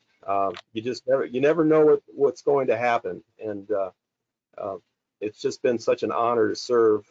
And it seems like it was yesterday. Well, it was more than a few yesterdays in 1989 when Mayor Bob Likely swore me in to be a police officer. And it's been a pleasure working with the current administration and yourselves on City Council and other city offices. Thank you, Joyce. It's been a pleasure working with you. And I want to talk a little bit about collaboration, because a highlight in recent years has been collaborating with you and seeing a renewed pride in the city of Bucyrus and our safety forces, and the proactive work we've been able to do partnering with citizens, and we've seen the crime rate drop to historically low levels. I want to thank the many volunteered and I want to thank the many volunteers in our police auxiliary, Operation Hope, neighborhood watch groups that do all they can to make a difference in our quality of life. I'll have many fond memories of parades and events, National Night Out, Safety Town, amongst the list of those. Those events and programs are part of the fabric of the community. The police department strives to partner with area private and public agencies and organizations, such as the Adam Lake Board, Community Counseling, Together We Hurt, Together We Heal, Salvation Army, and Born. And again, there's too many to list, but all addressing issues in the community. And we can't solve these issues if we don't work together. The opiate addiction epidemic struck our community especially hard, and we've lost so many lives to it.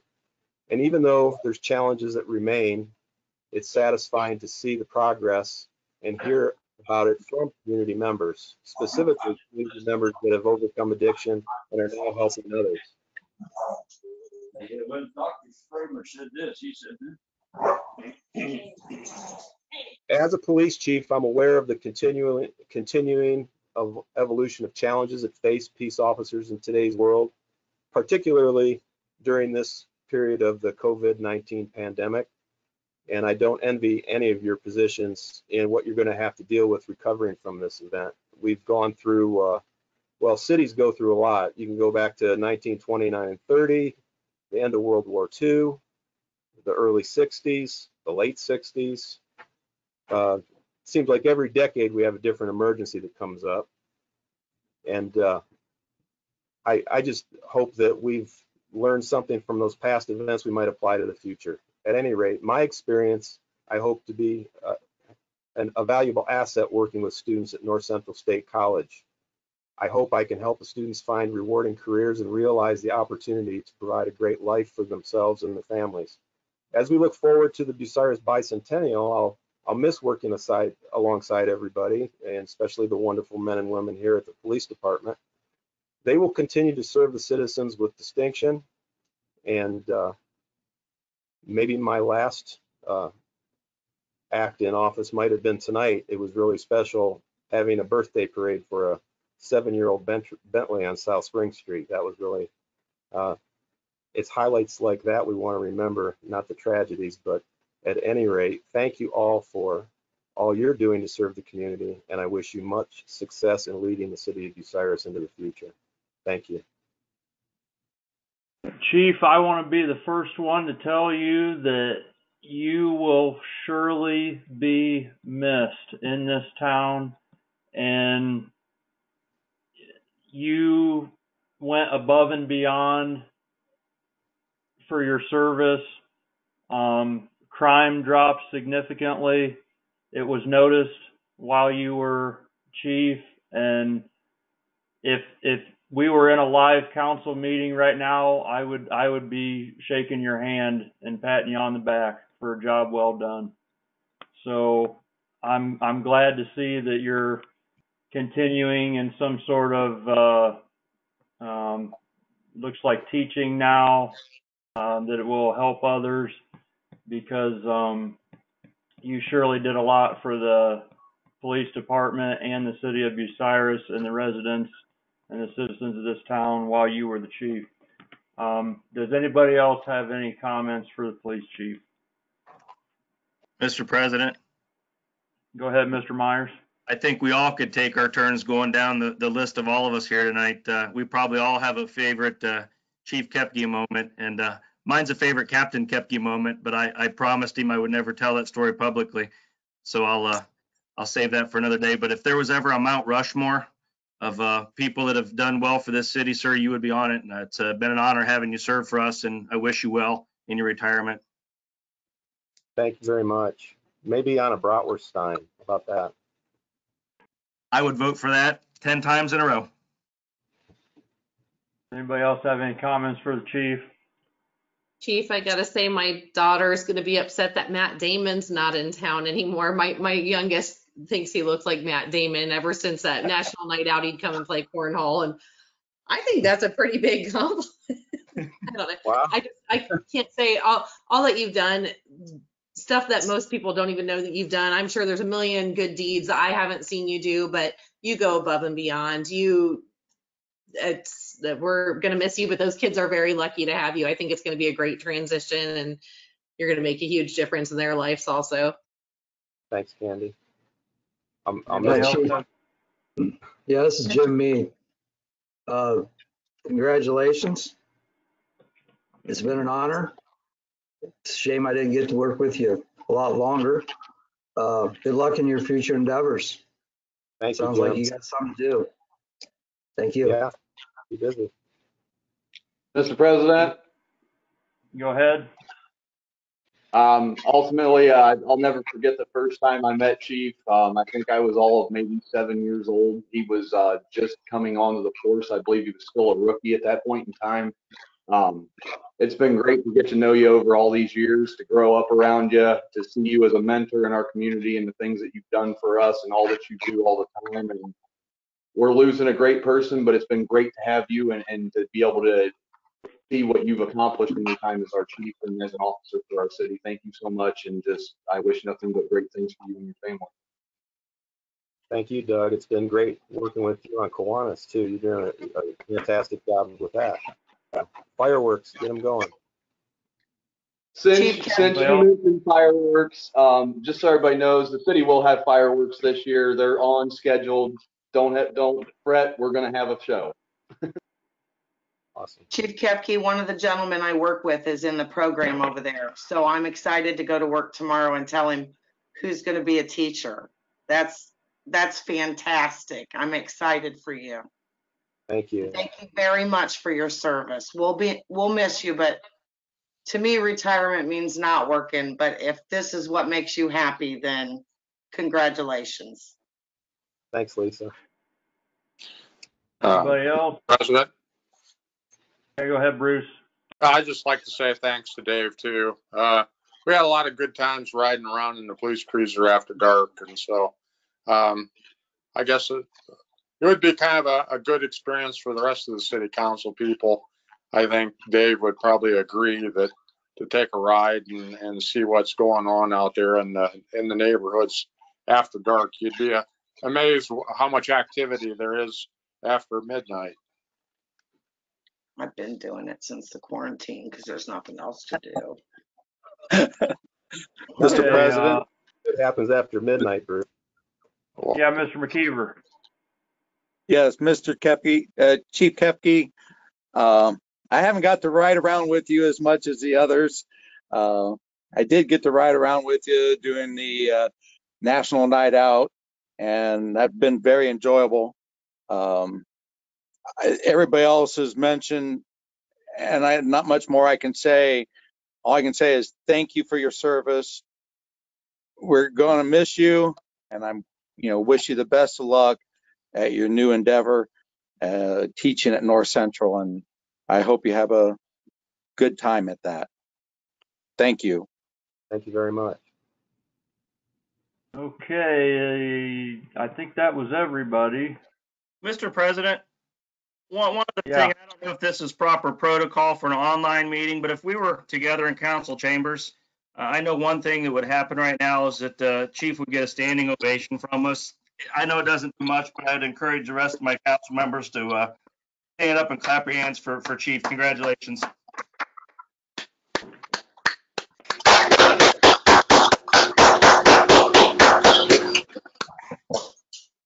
Well, that's a unique meeting. Thank you very much. Might be the first ever standing ovation on an online meeting, so write that down. I think the only one that hasn't spoke is Mr. Mayor. Do you got anything to say to the police chief? I think the mayor has left the room, so I need a motion to accept all the city's officers' reports. So moved, So Yocum. moved. I'll second her. Okay, I think that was Yocum and Fote. Yocum. Yes. Fote. Yes. Alsep.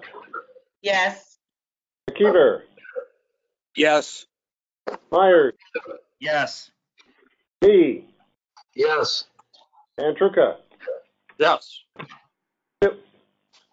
Okay, visitors input regarding reports of standing or special committees and of city officers. Is there any visitors that would like to speak? Please state your Yes, name and address. Vicki Deshawn, 1108 Hillcrest Drive, Bucyrus, Ohio. I have a couple comments on the Law Director's 2019 annual report.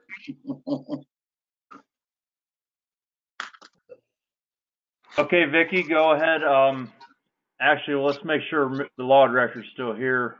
Rob, are you here? You might have stepped away. I'm here. No, I'm here. Okay. Go ahead, Vicki. What do you got? On the first page of the annual report, under union contracts, it states the following. During 2019, we initiated contract negotiations with the city's AFSCME union. Those negotiations concluded in 2020, and the final version of the contract has been submitted to council. Since council has approved the version or the final version of the contract, I was just wondering if possibly the Law Director would want to include that under the union contract statement as well. That being, again, that the final version was approved by council on March 17th, 2020. Just a suggestion. On the second page, under pending litigation, under FFCB versus Rush, we have an incorrect case number. We also have an incorrect case number under Keller versus City of Bucyrus. We also have an incomplete case number under Keith versus Yezo. And the fact that the Law Director's 2018 annual report had this particular case as being dismissed in 2018, I'm not sure why it still is on the 2019 report. Then on page 5, under open projects, line 7, I believe where it states, therefore, in 2019, the Law Director means that to say, therefore, in 2020. And that's all the comments that I have. Thank you. Okay, is there any other public comment? Is there anybody else out there?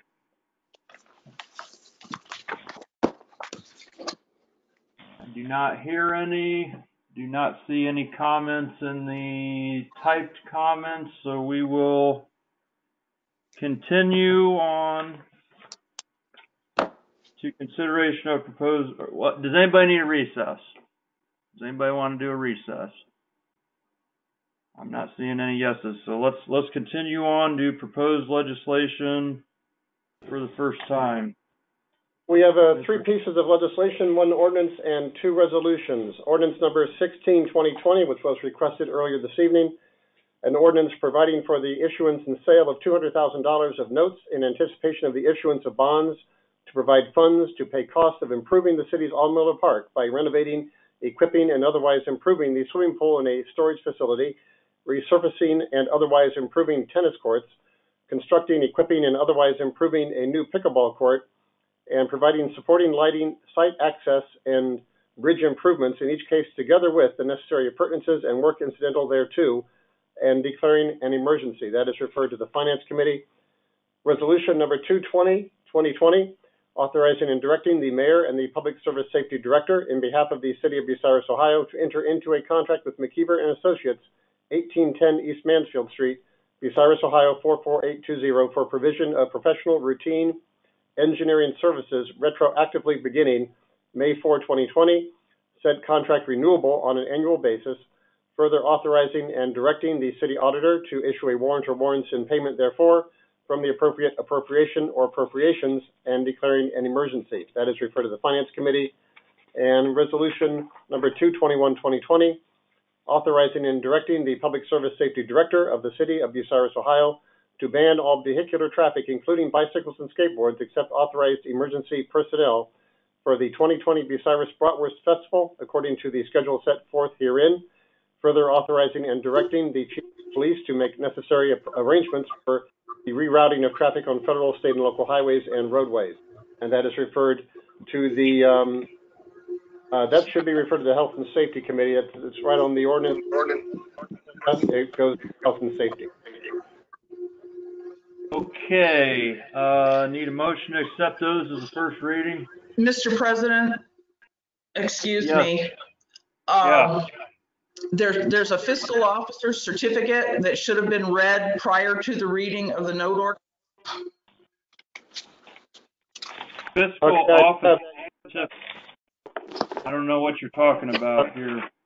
I've got it. It's not part of the packet here, but I do have it here on my desk. It is a fiscal officer certificate. I was where it needed to be read. I can go ahead and read that now if you want. Yeah, go ahead, Yes, Mr. it Hill. should be read. Okay, this is dated May 19, today, 2020. It is signed by the auditor, Joyce Schiffer, City of Bucyrus, Ohio. Fiscal Officer's Certificate to the Council of the City of Bucyrus, Ohio.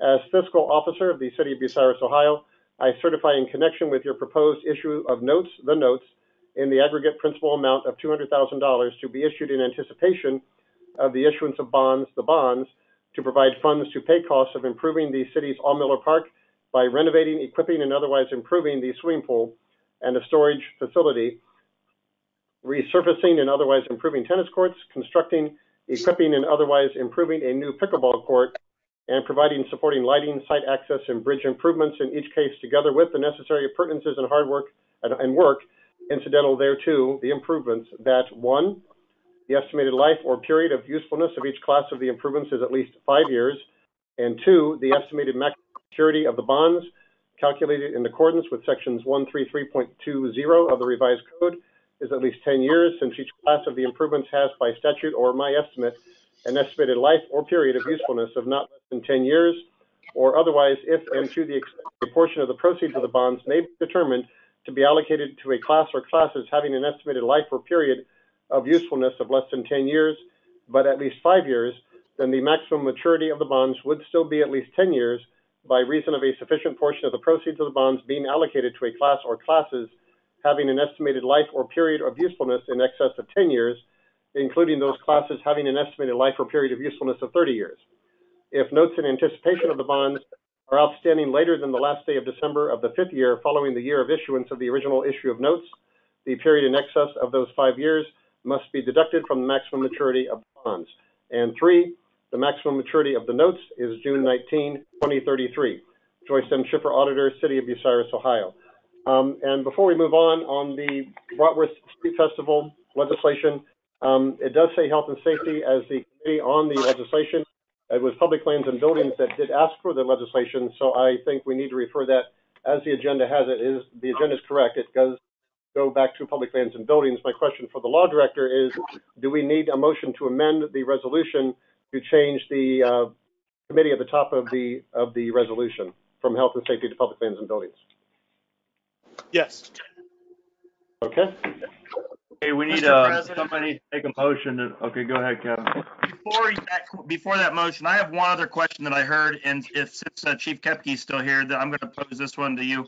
I noticed in there it said that your department is tasked with notifying ODOT and everything, but I know that that's come out of the mayor's office in past. Do we just leave it worded as is and let the two of you offices figure it out, or do we need to have that changed to directed it's the administration office that will handle that? You're muted, Chief. It's a matter of trying to keep things simple, because we get together and talk about it. So if you didn't change it, it wouldn't be a problem. That's fine with me. Thank you. Mr. President, okay, we make the amendment. Okay, need a second. Second, also. Okay, I'll do a roll call vote on the motion to amend resolution number 221-2020. Myers. Yes. Alsep. Yes. McKeever. Yes. Me. Yes. Truca. Yes. Cookham. Yes. And Fote. Yes. Thank you. Okay, then we need a motion to accept those all as the first reading. McKeever, so moved. I'll Okay, I second. will. Okay, I'll do a roll call vote. Vote. You're cutting out bad, Todd. There's all kinds of mics that are on, and people are cutting you out. Okay, I had a I'm gonna motion mute. from. Okay, go ahead, Todd. Okay, I've got a motion from Foat and a second from McKeever. Consideration of proposed legislation for the first time, accepting as the first reading. Foat. Yes. McKeever. Yes. Myers. Yes. Me. Yes. Truca. Yes. Yocum. Yes. Alsep. Yes. Thank you. Okay, those will be referred back to their originating committee. Public participation. Any member of the general public may present their input or comments on legislation that's been read for the first time. Go ahead and state your name and address if there's any member of the public who wants to speak on that. Vicki DeShawn, 1108 Hillcrest Drive, Bucyrus, Ohio. I have just some minor corrections to both of the resolutions. First one, resolution number 220, 2020. You'll note that at the body, it refers to section 1, section 2, section 4. I believe section 4 needs to state section 3. Also, the resolution down at the bottom says that it is page 1 of 2. And then if you'll look, there's also a page 2 of 2, and that is blank. So I believe there's just one page. So you either remove page 1 of 2 or you put page 1 of 1, however you want to do it. Resolution number 221, 2020. We refer to, or it refers to section 1, section 2, section 3, and then again, section 3. So I believe we want section 3 to read section 4. Section 4 then becomes section 5. Section 5 becomes section 6. Section 6 becomes section 7. Section 7 becomes section 8. And section 8 becomes section 9. Thank you. Does anybody want to make a motion to make those changes? So moved, Alsep. Second by Myers. Okay, I'll do a roll call vote. Alsep. Yes. Myers. Yes. Me. Yes. Truca. Yes. Yocum. Yes. Foat. Yes. And McKeever. Yes. Thank you. Okay, is there any other public participation from anybody else? Do not have any. Committee reports on the pending legislation. Finance Committee, Mr. McKeever. Yes, Finance Committee is favorable to ordinance 16, 2020, the Aumiller Park anticipation note, and Finance is favorable to resolution 2020 to 2020, the city engineering firm. And then Public Lands and Building, Ms. Yocum. Public lands and buildings is favorable to, I have it wrote down as a 221, 2020 for the Bratwurst Festival. Yes, resolution. And buildings is favorable to that. Okay, need a motion to accept those reports. So moved. McKeever, second. Okay, Myers. Yes. McKeever.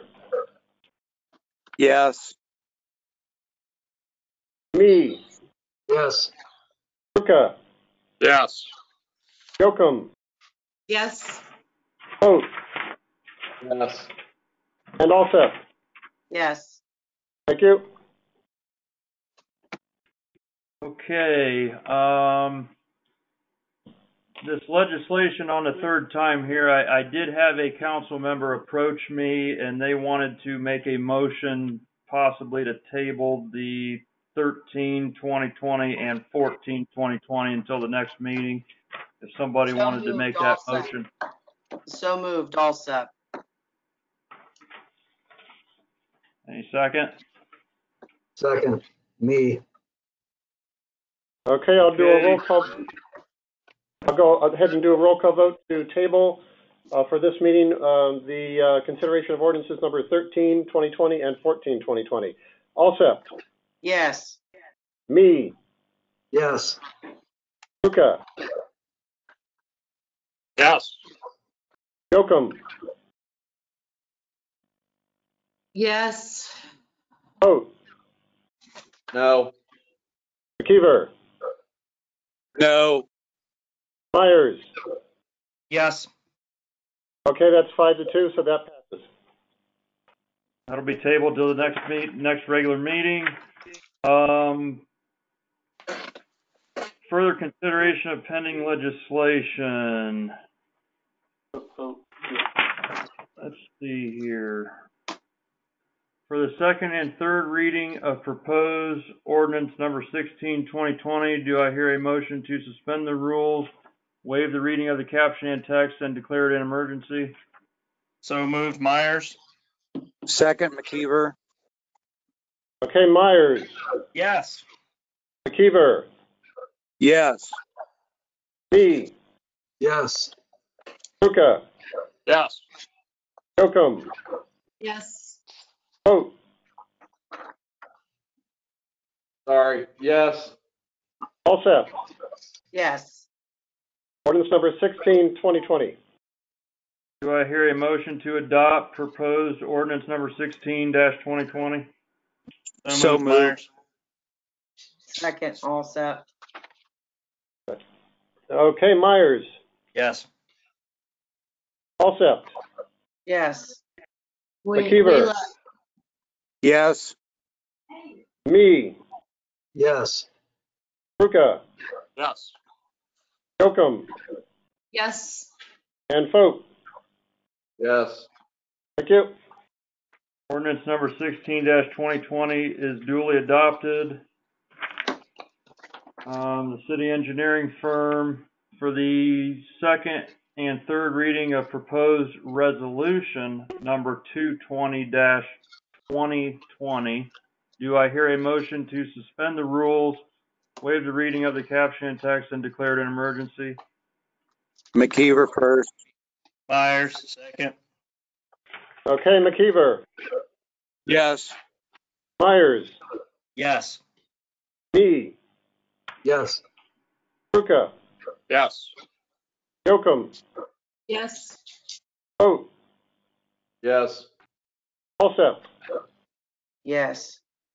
Resolution number 220-2020.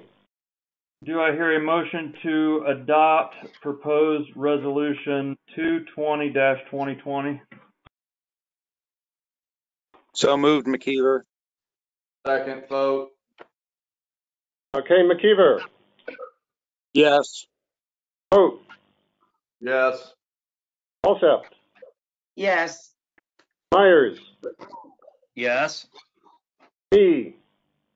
Yes. Ruka. Yes. And Jokum. Yes. Thank you. Resolution 220-2020 is duly adopted.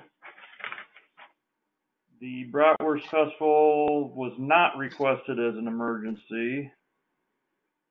We tabled the last two items on there, so then unfinished business. We have on here the SAFER grant, resolution 219-2020, and I had a question for the law director as far as the procedural thing, if he's still around. Are you there, Mr. Ratliff?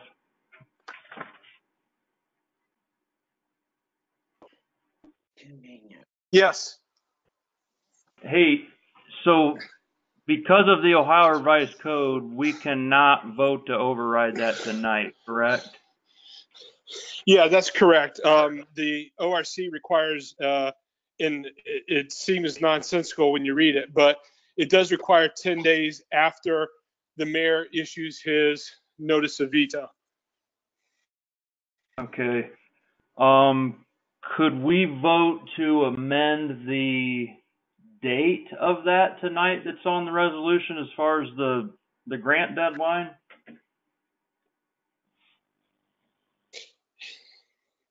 Yeah, it's an interesting question because the deadline that was put in there has changed. So the effect of the ordinance, which was still to apply for the SAFER grant, has not changed. So I believe it would be appropriate at the time you take the vote on the veto to note that the change of date and vote on the override and the adapted or the amended date all at the same time.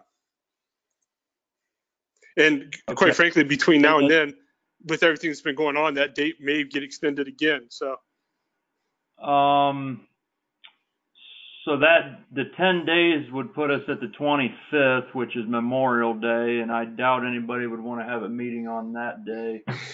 So we don't have a parade to go to. I don't have a problem. I don't have a problem with it either. Neither do I. It's for city business. I'm fine with it. That would give 2 days before the deadline then, if we had a special meeting on the 25th of May. Do we want to have that? I just asked we do it early so we can get it out of the way. What's that? What's that, Mr. Pope? I was just gonna say, if we're gonna do that, I think it's a wonderful idea. Just maybe do it earlier in the day, so that way we can have our day to spend with our families if we were wanting to do that. How early in the day? You want to do like a 10 in the morning or 9 in the morning or something? I know I'll be up then. I can't speak for everybody though. The earlier the better. I think 9 o'clock. What's that, Candy? I'd say 9 o'clock, 8, 7. Earlier the better. Just watch yourself, Candy. I get up at 3 a.m. I'm fine. I prefer the 9 just in case some people forget at 7 or 8. That way we got time to get a hold of these people. But everybody okay with the 9 a.m. on Monday the 25th? I am. Okay. Outside. We will get a media notice out for that special meeting, 9 a.m. Monday, the 25th of Memorial Day. Council the emergency proclamation. Pay, right? I'm just kidding. I said we get a holiday pay, right? I was just kidding. Right. Yeah. Vote on emergency proclamation. Stuck that on there just because council does have the authority to lift the emergency proclamation. I wanted to give any council members an opportunity to call for that vote if they so choose, because it is their right. If they want, I will entertain a motion if anybody wants to make one. Are we planning on opening it up on the Tuesday next week, right? Yep. Is that when it's lifted? Is that the mayor's intent, Tuesday? Yeah, that's what he said in the report tonight. So do we want to have a motion to lift it on that day then? Yes, did the mayor step out? I don't know where the mayor went. He's in and out. He comes and goes as he pleases. Well, I don't know.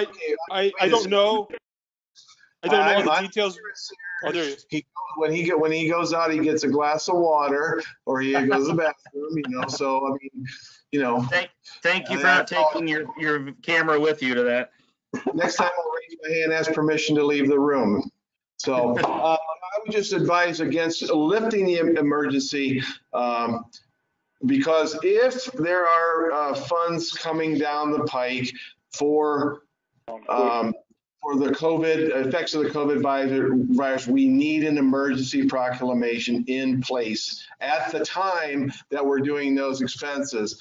for the COVID virus. So we're trying to keep track of all those. And as far as I understand, with the expenses, you have to have an emergency proclamation in place. That's why we have it still in place. I would recommend, keeping that in, just for possible reimbursement. I will say, if we do lift that emergency proclamation, are we still not shutting off water accounts right now? We're not allowed to shut water accounts. Yeah, we're not allowed to shut water accounts off now. Oh, because that's the state. That's the state. Yeah, right. That doesn't mean people don't have to pay their water when we're allowed to start, collecting again. Everybody should understand that. So try to pay. I've got a question for the mayor. Go ahead, Mr. Myers.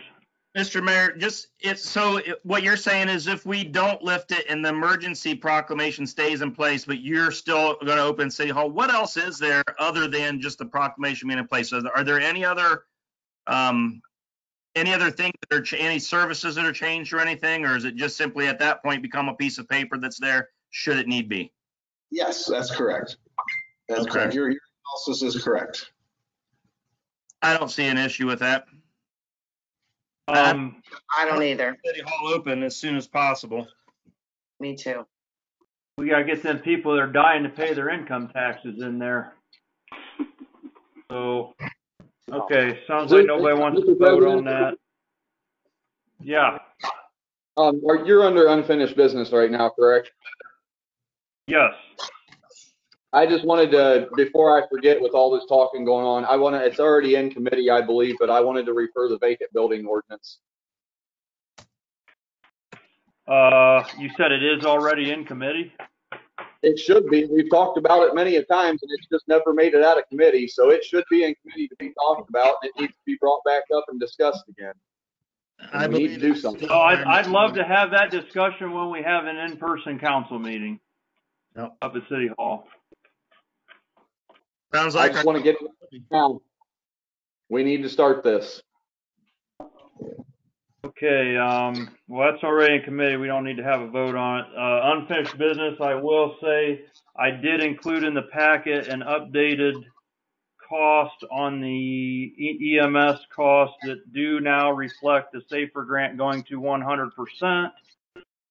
And I will point you to the 2 times of the subsidy in the 5 years, that 1.3 million versus if we take the SAFER grant, we're looking at a $300,000 actually profit at the end of 5 years. So that's a $1.6 million difference.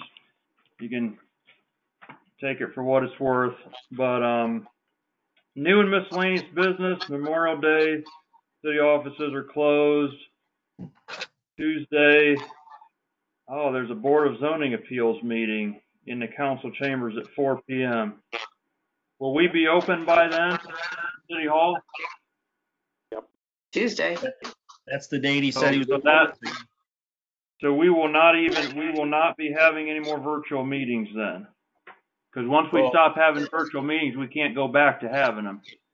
Well, that would be up to how we're talking about zoning, planning commission. We are going to have those here. We still will have the governor's limit of 10 people. So you'll have to figure out how you want to do that. So we're going to was raised to 50. We will have, there'll be gathering of 10. Well, Mr. Ratliff told the council clerk he's not going to prosecute anybody for that 10 person limit. Wasn't that correct? One of the things we've got to take a look at, and we'll need to talk about this week probably, is the governor's change of his order that came out today. I haven't had a chance to read the whole thing. It came out late this afternoon, but it did, the news reports of it indicate that maybe he has rescinded a lot of the mandatory provisions. So it'll be something that we can talk about as a council, how you guys want to hold your meetings. Was City Hall opening on the Monday after Memorial Day to the general public at 8 a.m. in the morning. Was that how this was going to happen? The Or was Tuesday that after. not how? Yeah, no, we're Oh, not yeah, opening. Tuesday. Yeah, Tuesday morning. So the 26th, people can walk in the front door of City Hall at 8 a.m. Maybe 9 a.m. We haven't quite set the time yet, but they'll be able to walk in the front door. We will have some restrictions. You know, we will have a desk there, and people will be checked, and then they will be. We will be publishing those restrictions. There will be. It's only so many people will be allowed in each office at a time. So, but we will be open. We'll be open. So will people be able to walk in at 4 p.m. later in the day and walk into the council chambers for the zoning meeting? Yes. Okay. Okay. That's just what I was making sure of. Yes. June 8th, we have a public hearing on Hopley rezoning, which sounds like we'll be able to get the public in there on that since we'll be open. No council members are absent. Does anybody have any other miscellaneous business? Mr. President. Yes, Mr. Myers. One other thing I'd like to refer, I believe this goes to Service Committee, and I don't know if it's in the open projects or not. I just got a call on it this afternoon, so I didn't get a chance to check. But I would like to bring up and have a discussion on the as far as the billing for water, landlord versus tenants. That needs to be referred to the Service Committee if anybody wants to make a referral or second Mr. Myers' referral there. I'll second it. We've had this discussion before, but I'll second it. I think Mr. McKeever beat you there, Mr. Fote. Works for me. We've discussed this many a time. I know I've brought this up personally myself before. Who made the first? I did. Myers. Okay, very good. So it's Myers and McKeever then. I'll do a roll call vote to refer water billing to service. I don't believe that has been in committee many times before. I don't think it's an open project right now. I will have to check. If it is, it's fine. No, it's not. I'll do a roll call vote. Myers. Yes. Vote.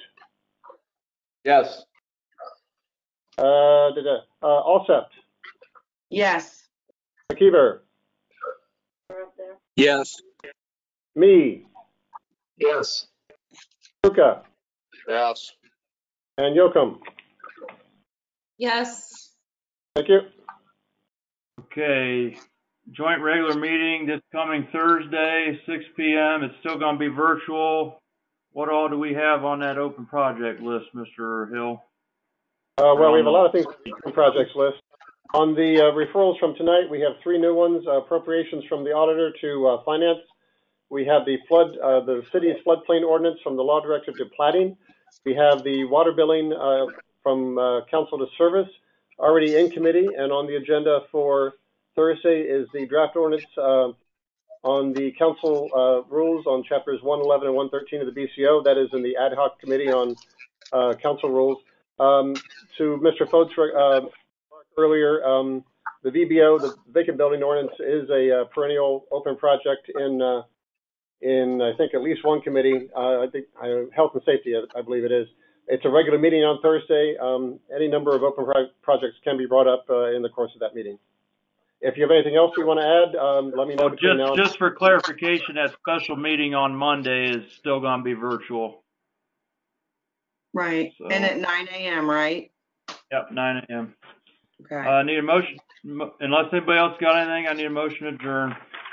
McKeever makes a motion to adjourn. Who was the second? Receiver, Alsept seconded it. Hey, McKeever. Yes.